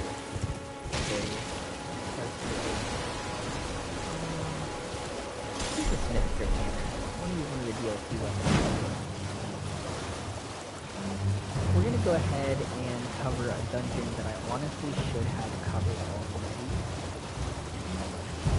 which is the very first tunnel that a player is likely to do. If you are looking at your map, I think most players would sort of realize that there's a strange texture that reoccurs throughout parts of the game. You can't see it now because the tunnel icon has already popped up, but it's like this like black hole, almost like an orange border. And I think at some point in the game it even tells you that that is like the entrance to tunnels, or you can entrance to tunnels. But this is more than likely to be like the first one that a player encounters. Unlike the small caves that they've gone into so far, or like the catacombs, you immediately have to descend down this like mine shaft. If you're observant enough to notice these are really cool your first time through. I commented on this before, especially when we were in the Morn tunnels. In repeat playthroughs, the tunnels to me feel very bland and repetitive, more so than any of the other dungeons in the game, and these sections especially, where I have to jump down each layer, tend to really me more often than not, and take away from some of the fun of going through dungeons. Like, on repeat playthroughs, I tend to go through tunnels only when I have to, for the smithing stone. Which is a shame, because that's like my follow-up point. Tunnels of all the dungeons are the most rewarding for the player to actually do. they're full of smithing stones and somber smithing stones. They can have like crystals, item crafting, crazy stuff like on top of the other ship that they have, and they're just like they're really what the player should prioritize if they really want to improve their skills. So you kind of are incentivized or have to come in each of your playthroughs. So maybe that means that I should be a little bit more critical than I am with the other dungeons. Not just because of like personal feelings towards them on subsequent playthroughs, but because of the fact that they're almost more mandatory than those other dungeons. That is the minor enemies are another nice touch, the different enemies you're gonna find for that. I'm not a huge fan of the fact that weapons always bounce off them. I mean, I don't hate the feature necessarily, but it's never been particularly fun to fight them on swords, twin blades, or scythes, anything like that. Obviously, a more strength-based character would presumably be able to put up more of a fight. I think I've tried using blunt weapons on them before to speed up the damage value. On my magic character, I really breezed right through them. They're very, very weak to magic attacks, so they were kind of a non-obstacle in that run. But the level 1 Smith's Gripped Hammer is not doing a great job of really putting in too much damage. But anyway, all these tunnels are going to be pretty much the same format. You take this elevator down, and there's the ledges to jump on for the side loot. There's the mine shaft tunnels and branching paths, and often you'll find even more of these ledges, which, like I said, to me, the more and more you have to deal with them, the more annoying they get. So I'm just going to run especially because they often are like vital. Like, I think it's important to actually find the boss and deal with the side ledge. Like, it's not even on the path. But that might have been the Morn Tunnel that was like that. It might be mixed up. Okay, yeah, the Smith's Gripped Hammer is like bluntness, especially.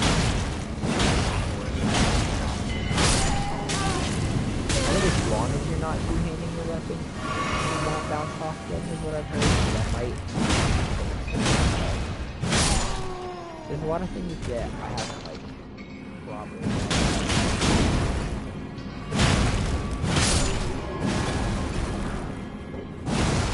See, yeah, look, I think this one's the boss.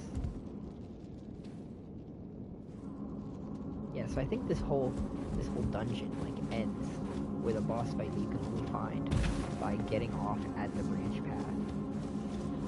So you really do have to pay attention. Like, you can't just say fuck it, ignore it every time. I mean, if you learn what's on and what, I'm sure you could, but like, if you don't know for sure that it won't have the smithing stone you need for your build, you know, it doesn't make as much sense, I guess you could say. So I am definitely not as big of a fan of these as I was my first playthrough. I loved them my first playthrough. Every time I went through one, I enjoyed it. Every time I jumped off on the ledge, I enjoyed it. So you could even say it's just like a repeat. But a lot of people, you know, they feel that way just by the repeating modes in the game, not even by repeat playthroughs. It's just the mode that it's just another one of these.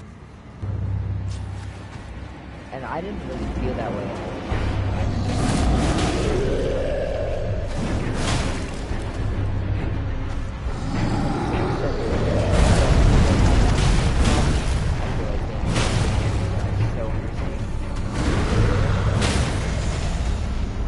But these stones are... So this is kind of interesting. There's another troll, there's a lot of these basic trolls. There's a lot of trolls.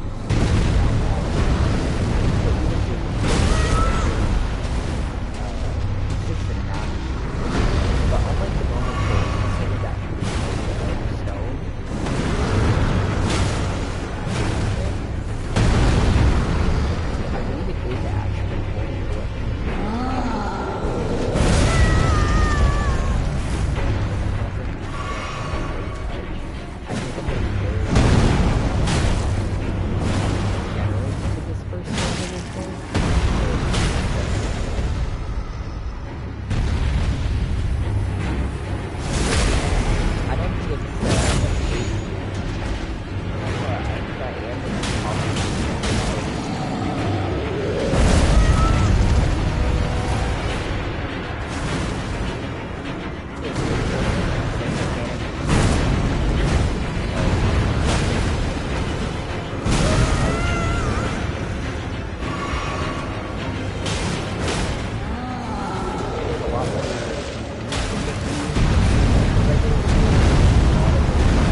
think with the game having so many trolls that all have the same moveset, more or less, it means these fights are never. It means that trolls themselves are a very like learnable enemy that you're gonna kind of get used to. So the boss variants of them are not ever really that intimidating or crazy. If anything, it feels like you already know how to you already know their weakness. You already know exactly what you got to do to get rid of the boss as soon as you walk up to it. I don't think the digger troll is terribly offensive though.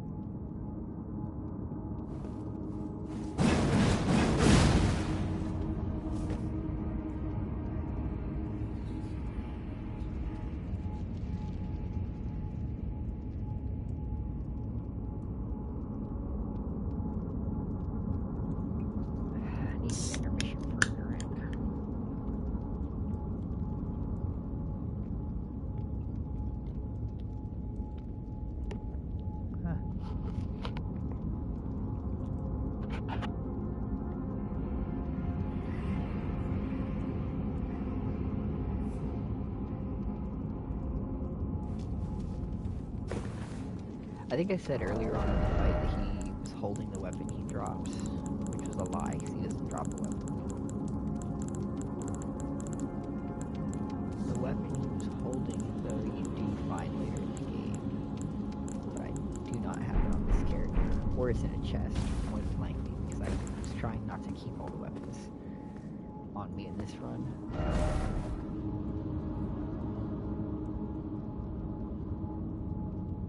For your first ever tunnel, I definitely think it's an A tier. It's better than the Morn tunnel for sure.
explain these weapons. And the sacrificial axe is a really useful weapon for spellcaster builds. Even just holding it in your offhand while you use a different melee weapon will actually allow you to get the effect to get the FP back from killing enemies. So it really puts it forward than more work than you might expect, to be honest.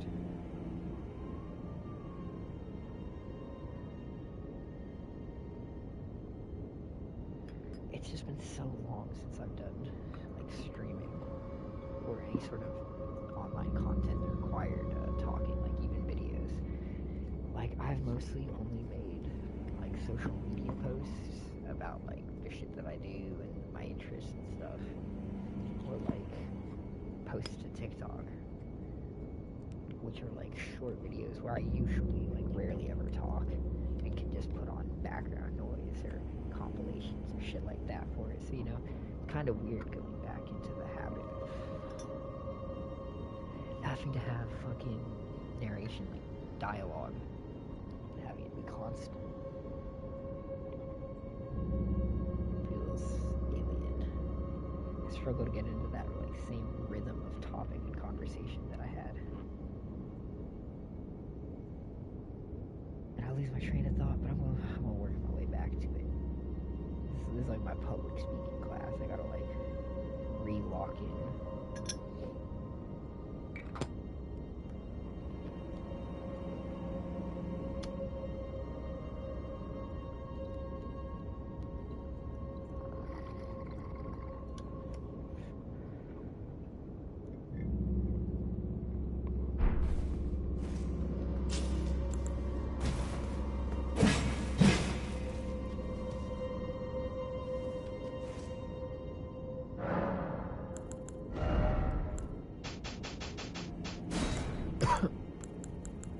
Alright.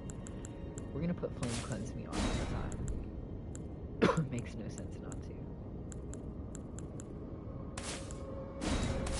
Put back on Ghost spells. And we're gonna try out these ones that are garbage. I'm gonna leave them equipped. I think Putrescent spells is like the biggest flop of magic spells that have been added to Elden Ring. Like the Digger spells, I think very good.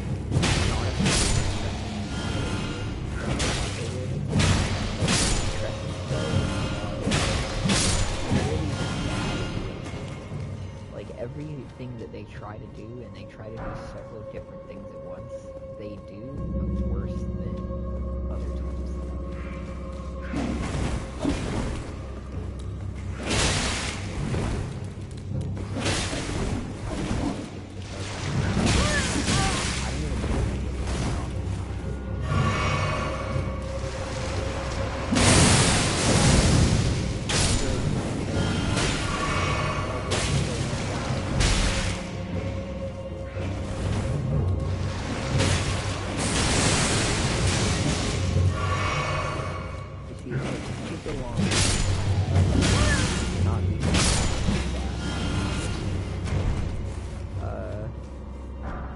It has a small AoE effect afterwards, but it's just like it has the same wind up as the Cannon of Heimer instead of it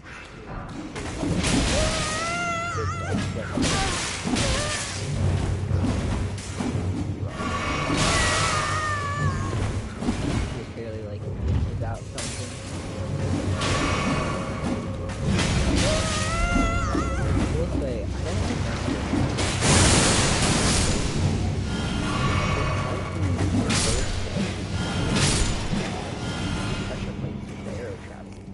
I don't know if that was in any of the previous catacombs that we covered.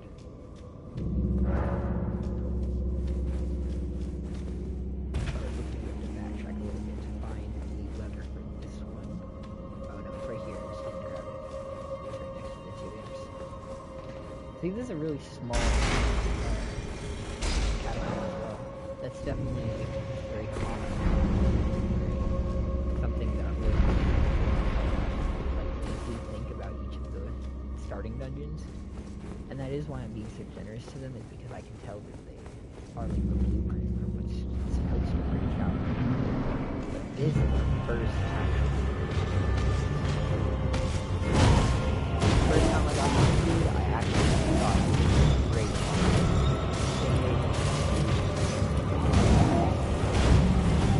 not too rough, but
frenzy duelist, and that always makes me think of the frenzied flame, even though he's Scarlet Rot afflicted.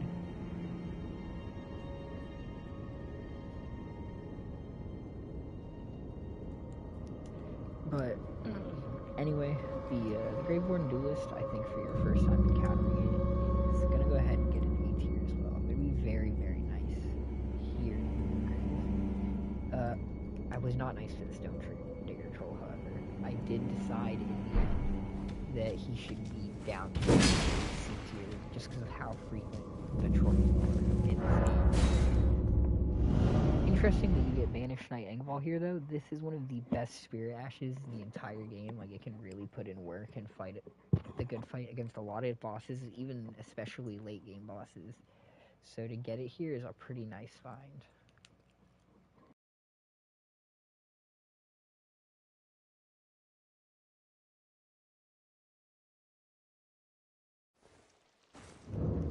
It's a pretty short, sweet catacomb located at the far end of this deep ravine.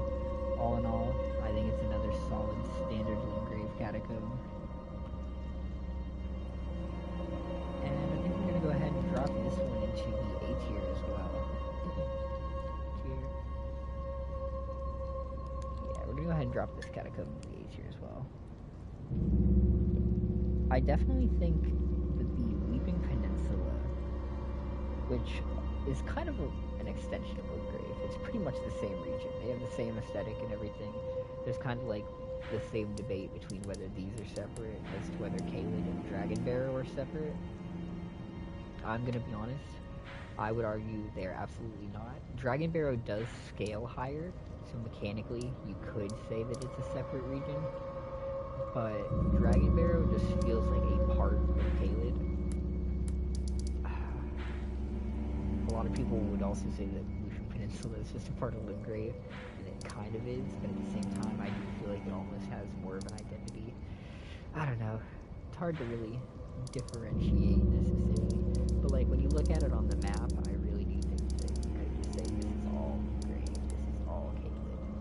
Hell, that's what it does technically say on the map. It's got the little region markers, and it just says Caelid, Limgrave, Liurnia, Altus, Mountaintops of the Giants. But if you follow it by that logic, then Mount Gelmir is just a part of Altus, and Consecrated Snowfield is just a part of the Mountaintops of the Giants. And I have heard people argue that, but I don't know, it doesn't, to me these areas feel more distinct, they feel more separate. But as I've been thinking about the where I really feel like the dividing lines are. It always like brings up interesting things to me. Like the Shaded Castle for me has always felt like a Mount Gelmir dungeon. You know, the mountain is dark. It's got a lot of occult stuff and terrible shit happening. There's inquisitors on the top of it, and the Shaded Castle always felt like it was like, you know, the poisonous cesspool sitting beneath the mountain that also has like that same occult nature to it. So to me, it's always felt like a Mount Gelmir dungeon. But at the same time, the entrance to it is actually this valley that is 100% completely within the Altus Plateau, and it's honestly closer to the Altus Plateau side, and it's far lower than the mountain in elevation. You can see the mountain technically starts right here. It's like the main entrance to Mount Gelmir. And if I was going to think about it that way, you kind of like just have this be Mount Gelmir. I don't know. Interesting to think about the dividing aspects like that, I guess. Or at least it has been recently. I'm trying to think about the game in new ways. But I think the only thing that leaves left in Limgrave... okay, so I think I already killed the Tibia Mariner. That you find at the Summon Water Village.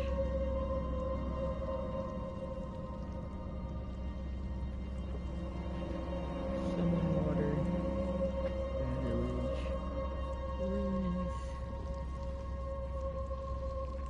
And I think the Summon Water Village and the first Tibia Mariner fight are actually really good.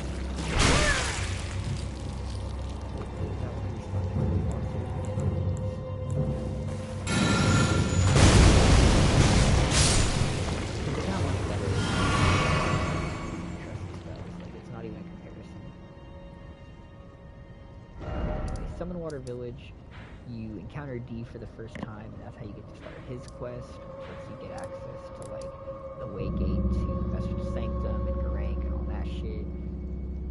So it's definitely like a really important stepping stone, I think, whenever you're exploring towards like getting into a lot of cool stuff. It's your first introduction to the Tibia Mariner, which is a really funny boss fight in my opinion. And I think this is one of the best outings of the Tibia Mariner.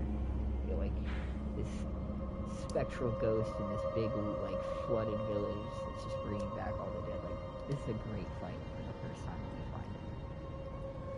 He might not be as threatening as he could be, or as damaging as he could be. I think with maybe a little bit more tuning towards his damage, he'd feel more threatening.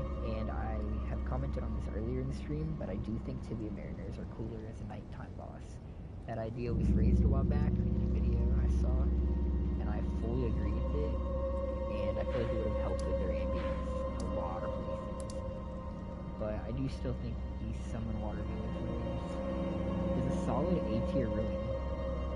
It's different than a lot of the other ones that, like I said, have that basic staircase into the fog mechanic, and all in all, it's just pretty nice. I'm pretty sure you get a death root out of it too. I think the only thing that would leave now is to run down here into the High Road Cave, and then to defeat Margit, actually. However, we've already beaten Margit on this character. And I don't think I have another character that's in a position where I could fight Margit yet.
it's over here.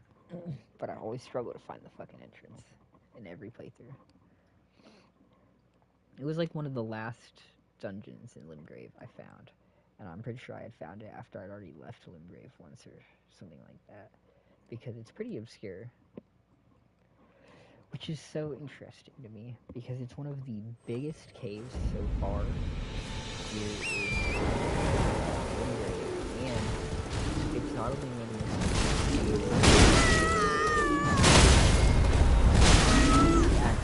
so amazing.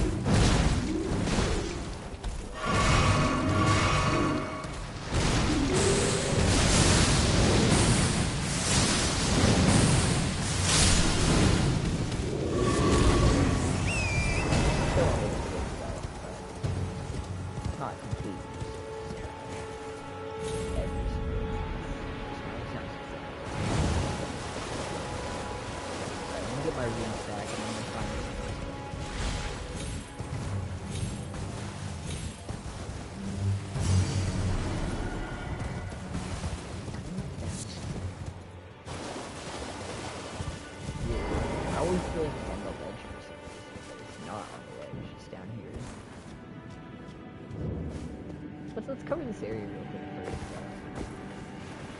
Before we go here, let's get some context out of it. In order to find this dungeon, you have to jump down that bridge into this ravine, because we're above the part of the ravine that the other two catacombs are in elevation.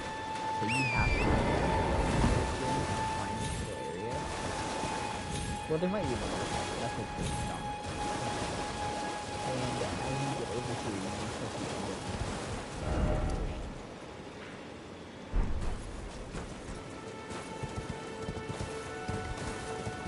so we're like right at the very edge of the road. There's like divine power that is up right here.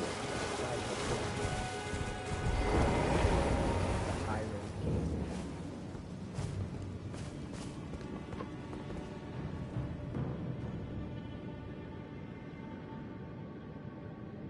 And the High Road Cave is fascinating to me. It proves my point earlier from when we were talking about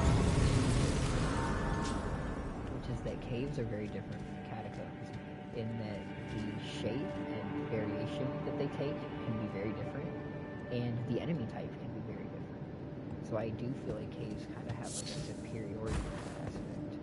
In this one, we have like immediately these ancient ruins that are like integrated into the cave wall itself. And we have to descend deeper and deeper into these like ancient ruins. I find this sort of like underground aqueduct area. Or like and this cave has a nice variety of enemies. You start out with some basic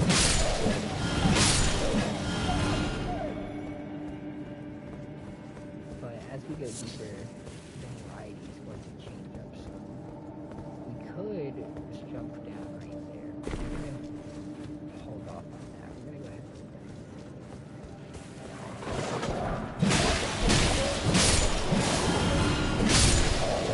and it's pretty standard. There's like a whole bunch of regular ones, and there's like 1 or 2 dire wolves, which are a little stronger. But like, that's like a nice introduction, and I love the way the light shines through here too. It's always a nice touch with the cave. Sort of just down.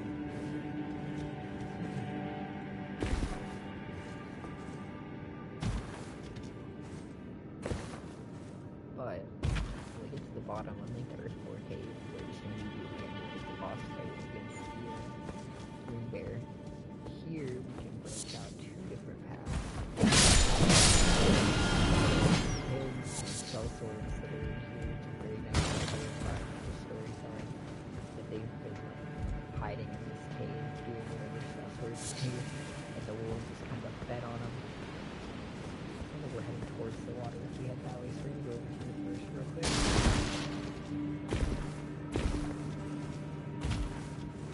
So you can see there's a lot put into like making this place feel like a natural part of the world.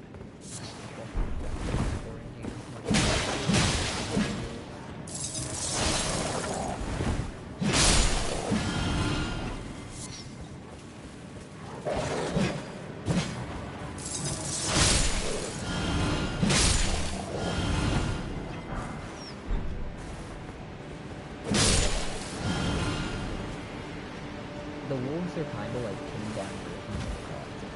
Nowhere near as hard to fight. But this is where it really gets tight. So you branch out from these like corridors, like in a lot of the other caves that we've been in so far, with the standard roads, to this big open place, which holds these ancient ruins, this civilization from long past. And it's full of the giant bat creatures that you find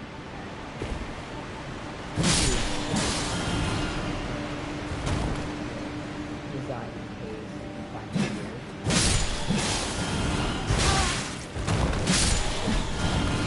I love the way you switch from the wolves to the cat.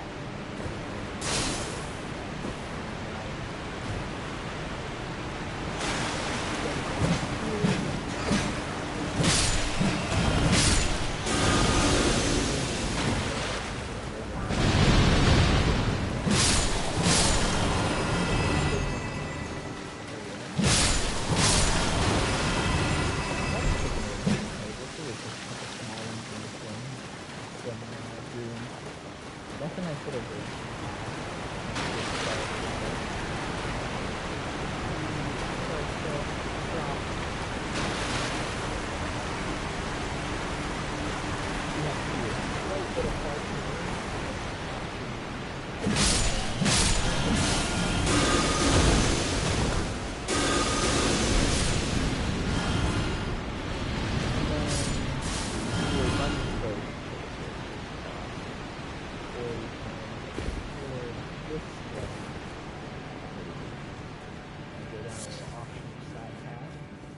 Oh no, this is where the giant is. So that's a small one.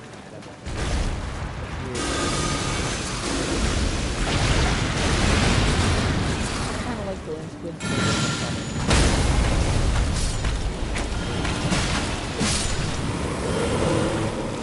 There's a lot of there's wet areas like the river and this sort of pond here with the land squid. You have more of the self-food that you're cold and here to eat.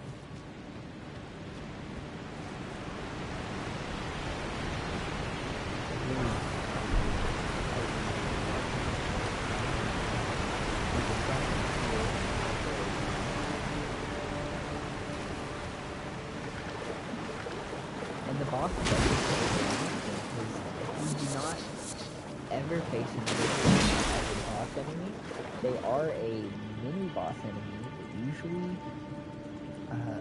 usually respawn, but there's a few areas where they don't respawn throughout the game. One of them guards the entrance to Castle Morn. This is the only one that gets a proper boss so far. And it's stashed down here in this ancient civilization ruins. This beautiful arena with the guards below.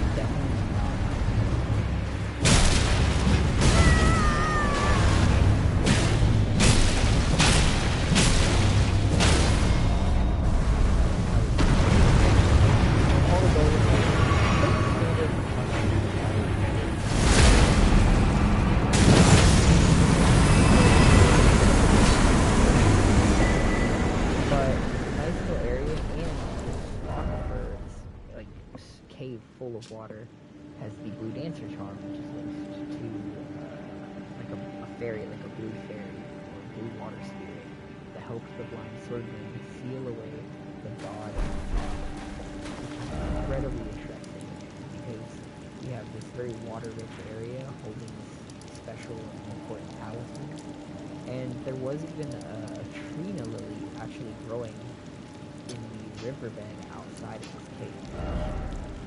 Might potentially have implications. Like I said, I'm going to keep an eye on that as I know this place throughout the rest of the run. But the Guardian Golem, I do think deserves an A tier for being just like a standard fun fight and something that you don't really see in a lot of the caves, or in any of the other caves, or any of the other dungeons for that matter. You never see it as a hard boss again. So So I think it's a showcase here, this like protector of the Dancing Charm, this old ancient ruin. It's just an all-around great fight. So I'm gonna give this a solid 8 here. And the dungeon as well, I think, is no care. Well, to be honest, I think the High Road Cave is actually gonna be one of those very lucky few dungeons that I actually think deserves an S tier over an A tier.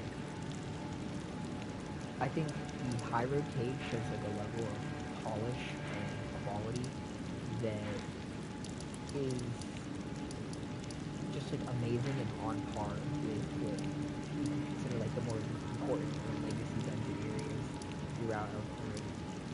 One of the only other instances in the game where I think there's one of these like caves that are this well put together is the ruins through the precipice. We'll get to later. But honestly, as I was looking at it earlier, I did consider the fact that even the ruins through the precipice, although it has the tunnel markings and does actually does get a unique icon, so you could almost argue it's closer to something like the Cowrie Study Hall or like Cowrie Cave or something like that. But I do still think I'm going to consider it a tunnel for the purposes of this. And I think it is actually the best tunnel, the only tunnel in the game, as opposed to the shared extra once we get further on in the series. But that would be the finishing touch in the other than Binge Folk Heroes Graves. I don't like Heroes Graves, except for the ones I do. So, Heroes Graves are divided up into 2 types. They're divided up into the Chariot Puzzle type and the Light Puzzle type.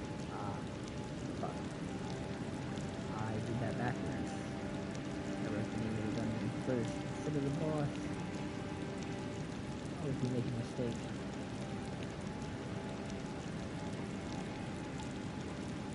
Anyway, let's go ahead and do this.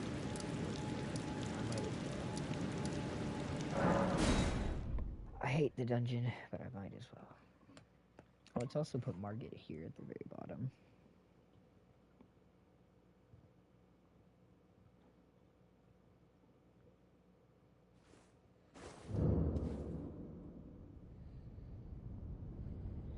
Margit the Fell of Stormvale Castle.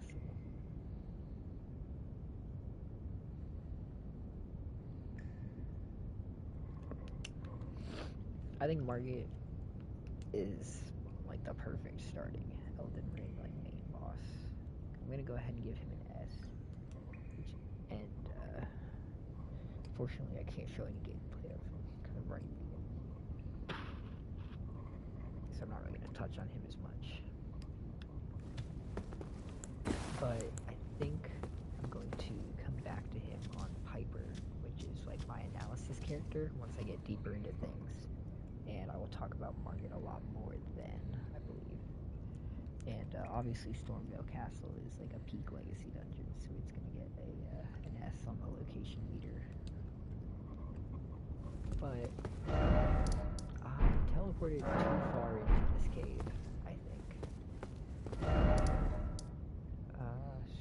think I need to be at the Stranded Graveyard, not the Cave of Knowledge. The Cave of Knowledge is the tutorial. That's funny. I'd never ranked. Okay. Let's rank the tutorial.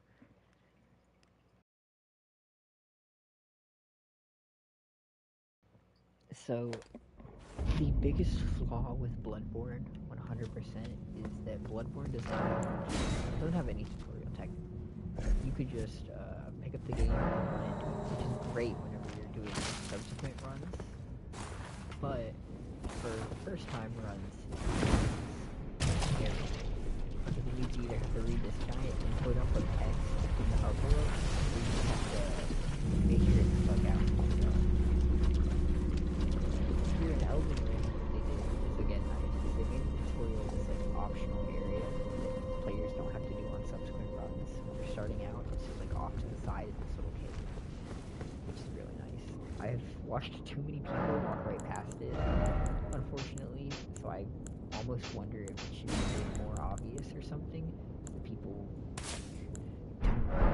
don't completely miss it, but I don't really have that issue.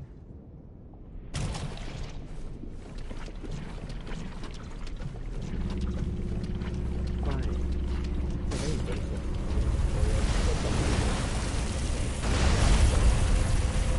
and boss is just a regular boss. I've heard some people be like, that's just like complete trash. Like, it doesn't even deserve to have a boss health bar. Or they should be something different. But one point that I thought that or really highlights why it's important to really be Godric's as is that he sandwiched the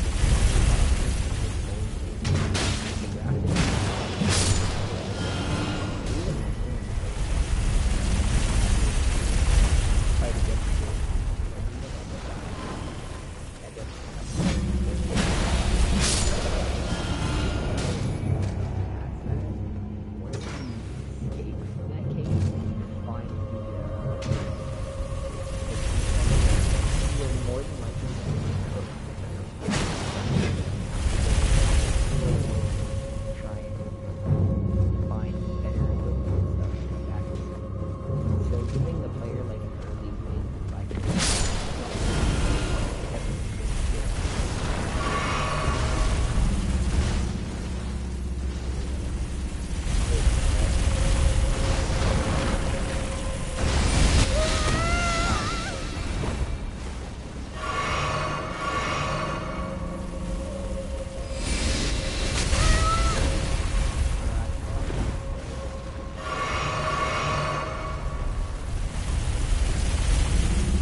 obnoxiously difficult, way too much for one player to handle. I didn't even have enough stamina to do the chariot section properly, it felt like.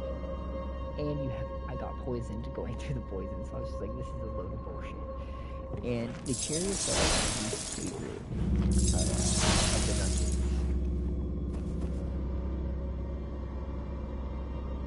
I did not really enjoy any of them very much.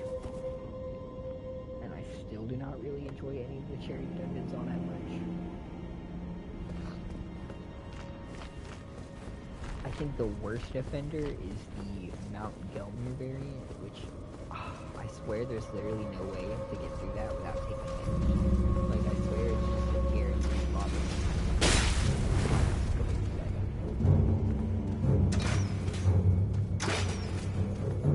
And because the lava also slows it down, really just with the chariot,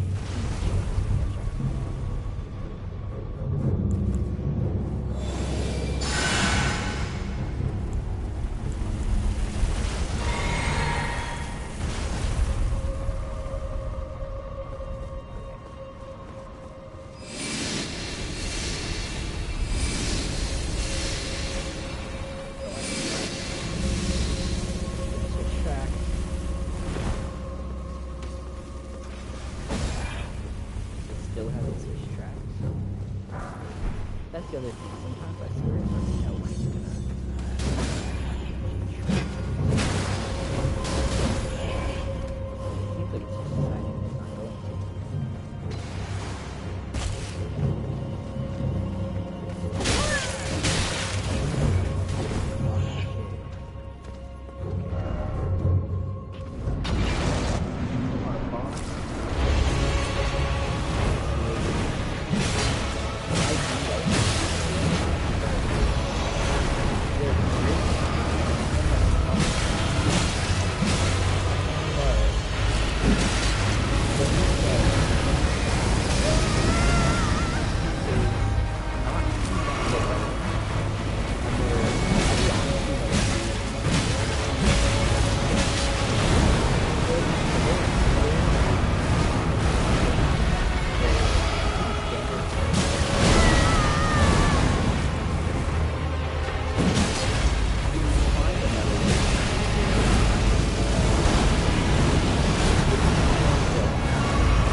Really good loot.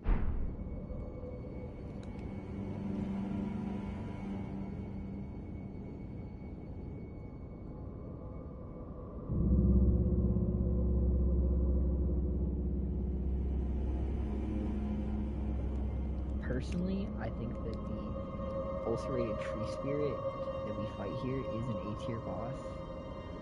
I like the ulcerated tree spirits, and it has great loot. The dungeon itself,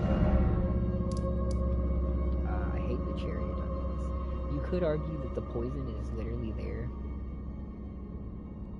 to tell new players the same thing the Tree Sentinel teaches, which is you're not ready, you can come back later, like that's okay. And I was stubborn to ignore that and then get frustrated whenever I walked forward and realized it was hot dog shit. But at the same time, that is my own fault. The Hero's Graves are still my least favorite dungeons, though. The Chariots, I think. And I never look forward to playing any of them. So, even if the gimmick that they put on offer is unique, even if it is unique, I'm not a great fan of it. This is our first one. I don't necessarily want to be too harsh on it, even though I don't like its main mechanic. If you had asked me when I first started playing, I would have given it an F or a D tier.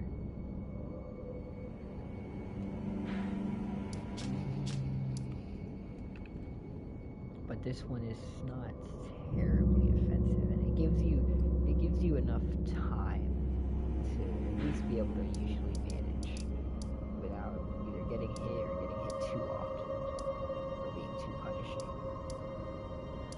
I think I'm gonna save my hate towards this dungeon type for the Gelmir's Hero Grave down the line. And then I think Ariza's Hero's Grave is the other one, or is the final chariot one. I think there's the 3 chariot ones, the 2 light puzzle ones. And I think I'm going to give Ariza's Hero's Grave even more of the hatred that I would give the Hero's Graves that feature the chariots. So with that in mind, I think I'll be generous on this first one. And since it has such good loot, I'll give that another plus up for it. And I'll consider this a noble attempt. I still cannot give it an A tier though. In my heart, I hate the idea of considering this an A tier.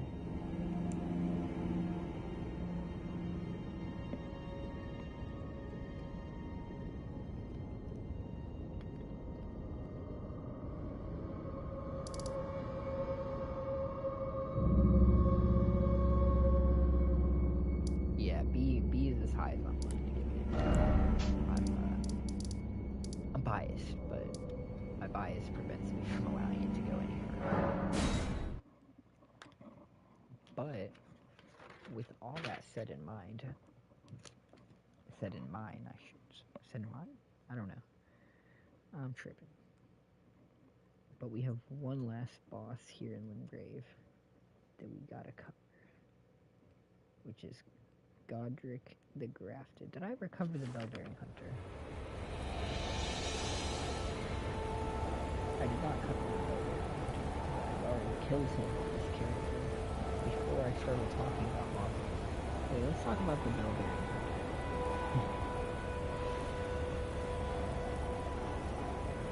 I hated Bellbearing Hunters when I first played it. Like, every time I found one, I was like, oh god, this sucks. And they kicked my ass. And honestly, they still kick my ass pretty often fighting them. However, how did I do the order? Let's make sure I don't make mistakes.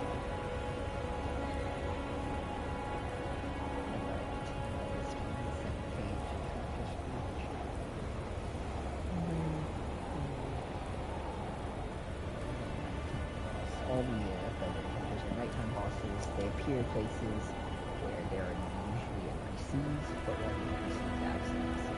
In the shack, I think it's Burn Hall or something like that. In the church, the Post Hole. There's one up here, there's one in Cable, and there's the true one in the Shaken Castle. I think the Bellbearing Hunter, if you had asked me, like I said, when I first started playing the game, it would have been easier, I would have hated it. But looking back at it now, I sort of see the idea.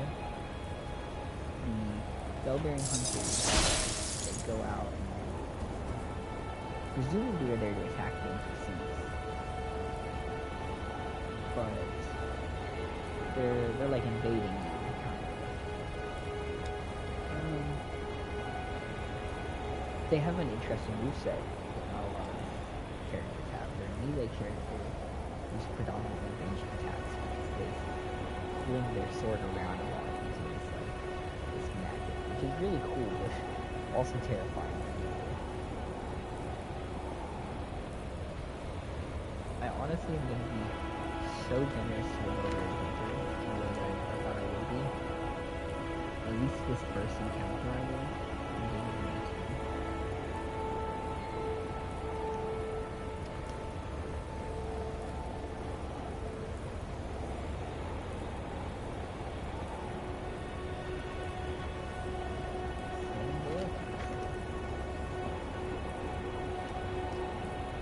But I think that would actually be the last boss.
Brochure spelled late actually.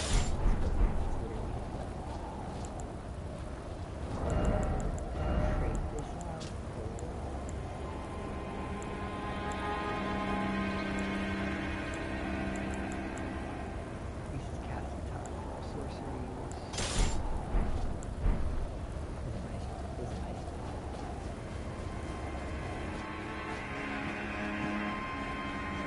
Stormvale Castle is definitely a peak legacy dungeon. It's the first one that the player is going to find their way to. It has a nice, it has like a nice skill check at the very start to make sure that you've learned enough or grown enough as a character. You there? Come over here, would you?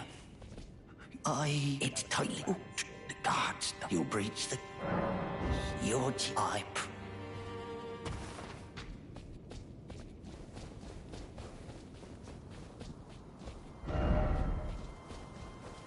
Anyway, yeah, that's good.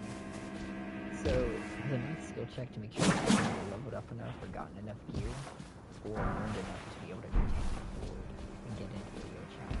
And it's an amazingly well-crafted legacy dungeon. Tons of branching paths and different ways that you can go. Even entering the dungeon, you can either choose to assault the main gate, which is a hellish idea, or you can try to sneak in through the side. Talking is really annoying.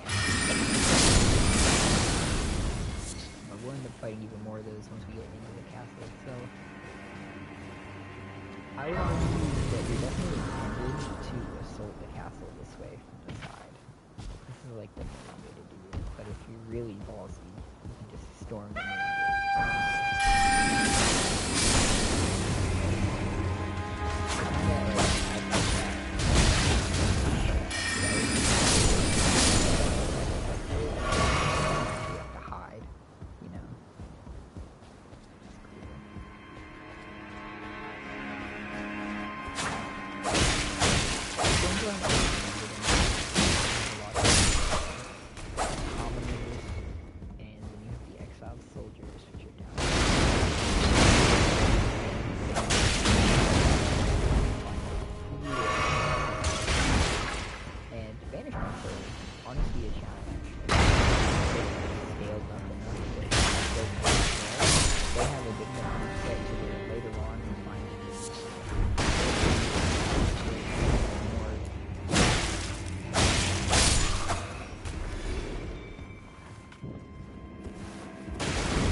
Also something interesting that doesn't really happen in a lot of the dungeons or places like this. This random little tiny door inside of this dungeon has a full little cutscene for it.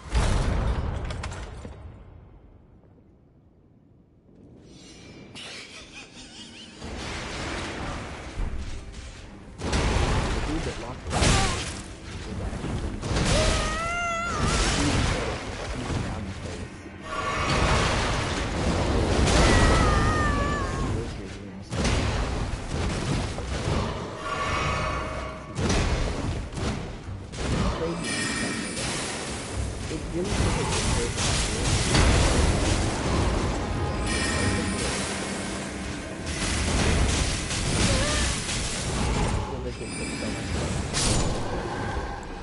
That it really has the best one.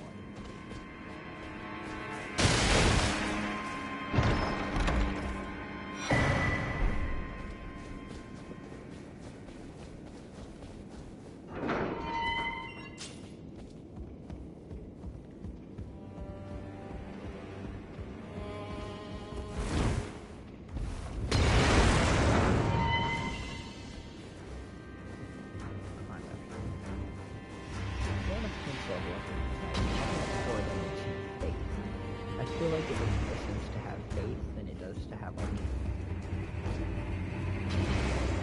Because that will let me start to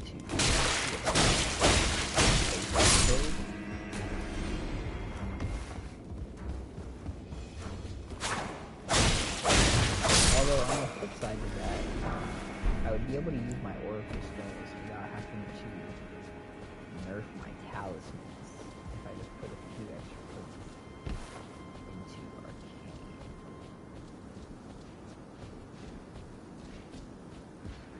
But I'm not dead so often.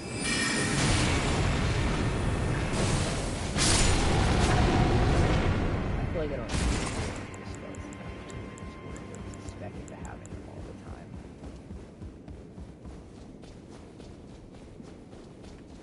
course, I can always respec later.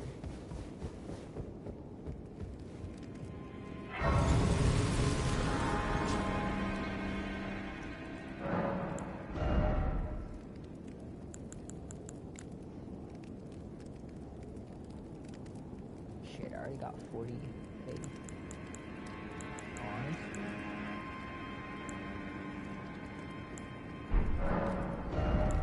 Maybe it would be better to put it into arcane.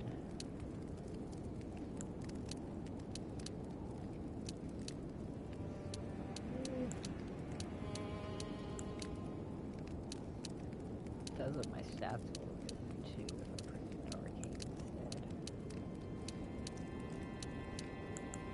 There's more faith and stuff. That's stuff that scales off those stats. I don't know. It's like the slight buff.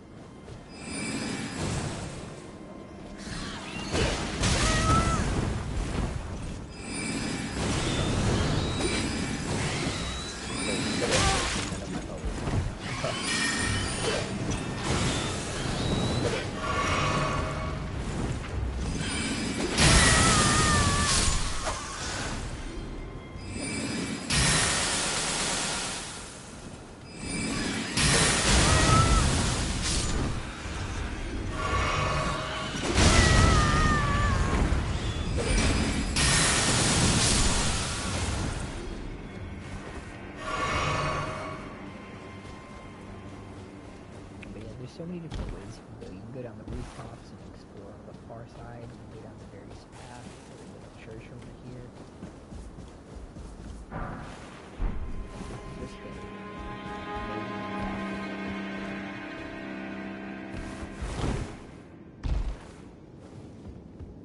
you can put several hours into just exploring in the hallways.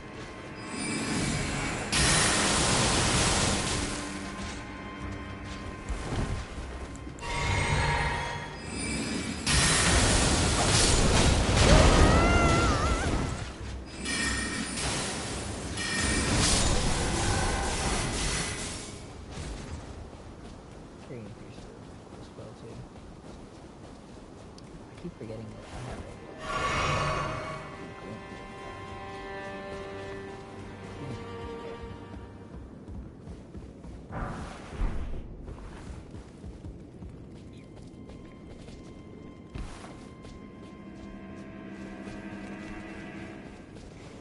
Honestly though, I think Stormville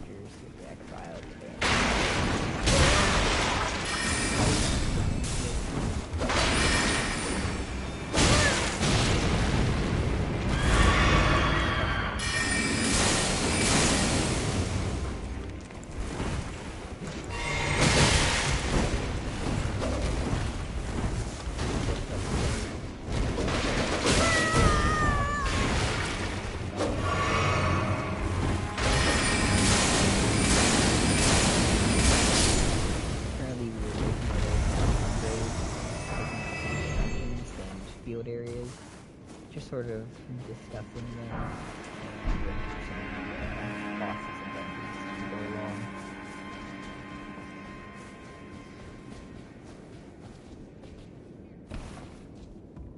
The main reason I'm doing this is because I've got about 800 hours on Elden at the moment, and I'm trying to get it above 1,000 hours so that it will be the second most played game that I have on my console.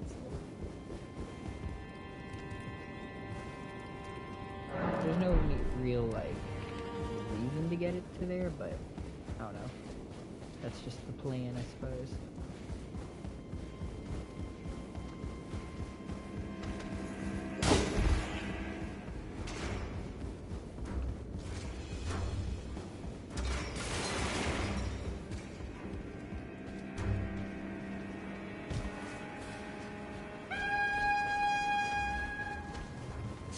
Honestly, it's been a pretty good rated. I don't really have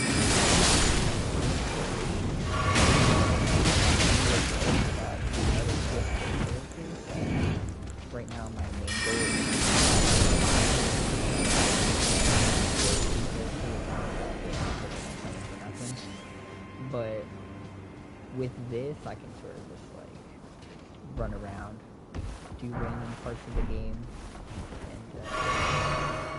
and just talk while I try to get those hours up.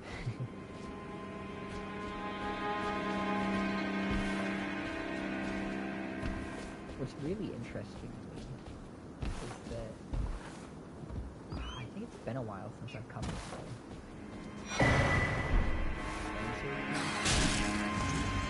I think it's been a hot minute since I've come this way. These two different places I've done where I never came that route. Like, I don't think I've been there since like my first or second week. I don't really know why I'm just coming down here. Just gonna drop down here.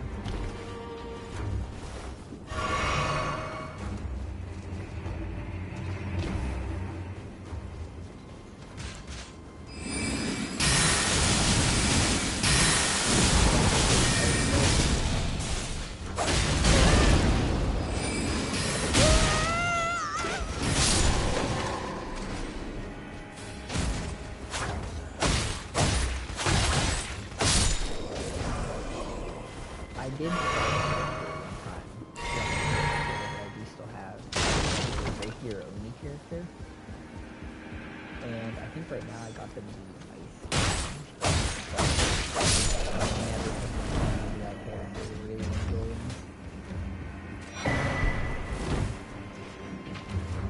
Let's go ahead and just sprint past them. I get Snapchat 24/7. And they're literally never for anything. Like, it's not even like someone's they're just notifications.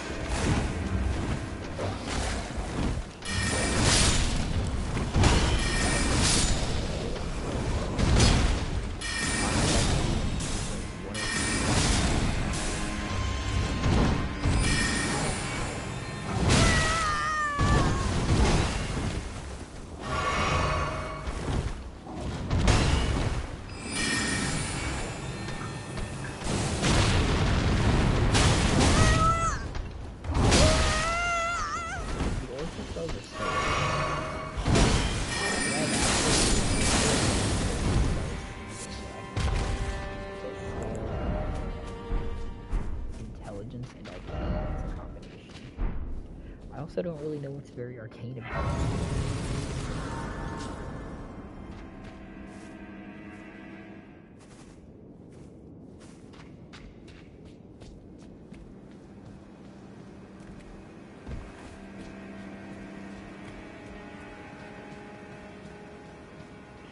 Arcane is just a interesting stat in Elden.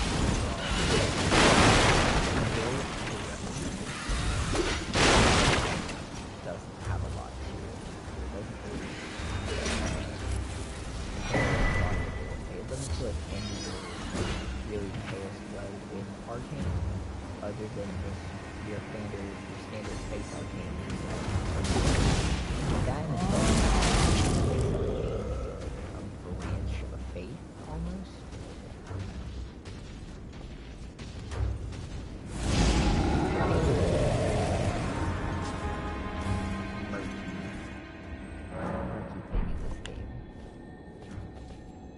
Like it. I like there being a third magic type besides just the faith and intelligence. I just feel like it needs a little bit more tinkering.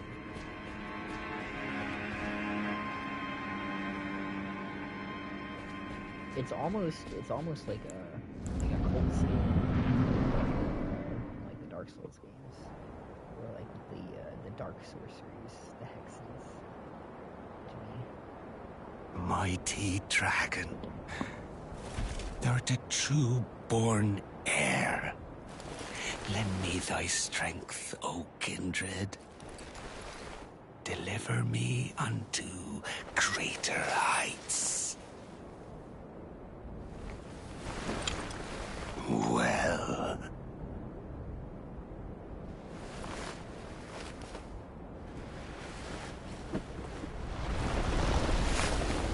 A lowly tarnished.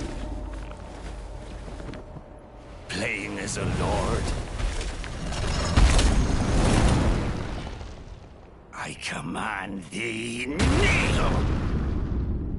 I am the Lord of all that is golden. Now we have the final boss of the day. Capstone the entire Elden game. I can go.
Truest of dragons.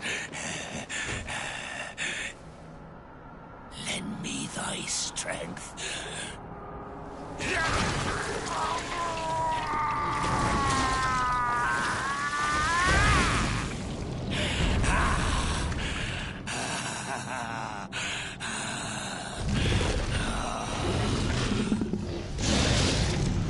Forefathers, one and all! Bear witness!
bathed in rays of gold.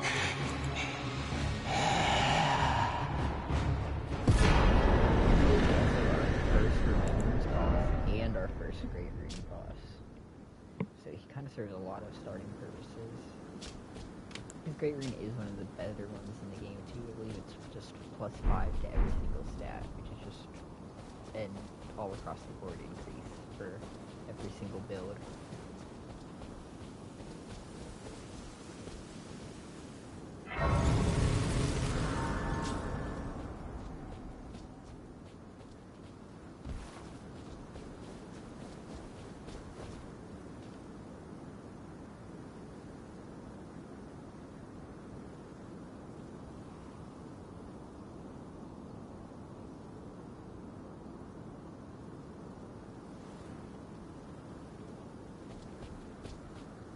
But with that, we pretty much finish off Limgrave and get to move on. I'm going the wrong way.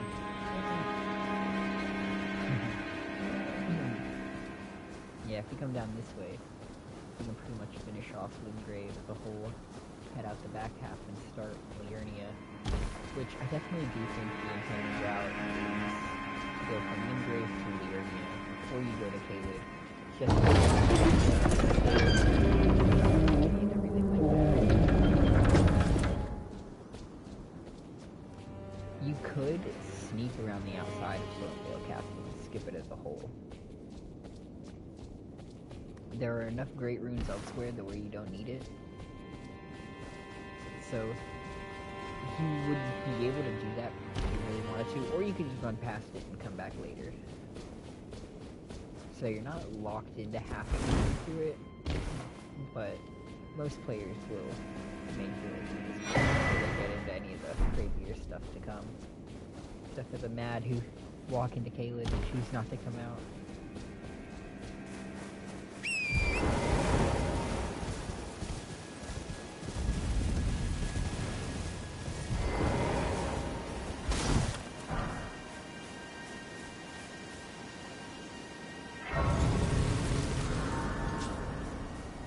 This is the Liurnia of the Lakes, the magical region of Elden.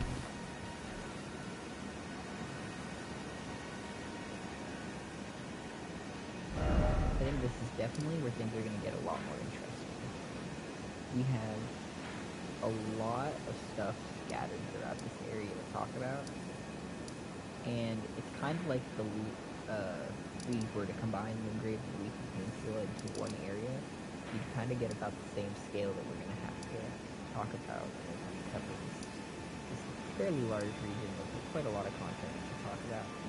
We've got a Deathrite bird up here, 2 different Knights Cavalry fights, although I think you can pretty much guess where they're going to end up placing out at. I believe they're both right here.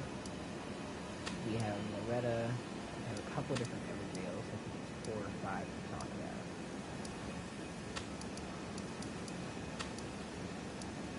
And we will probably rank the graphic Scion that we fought at the beginning of the game. At the same time that we get to the 4 Belfries.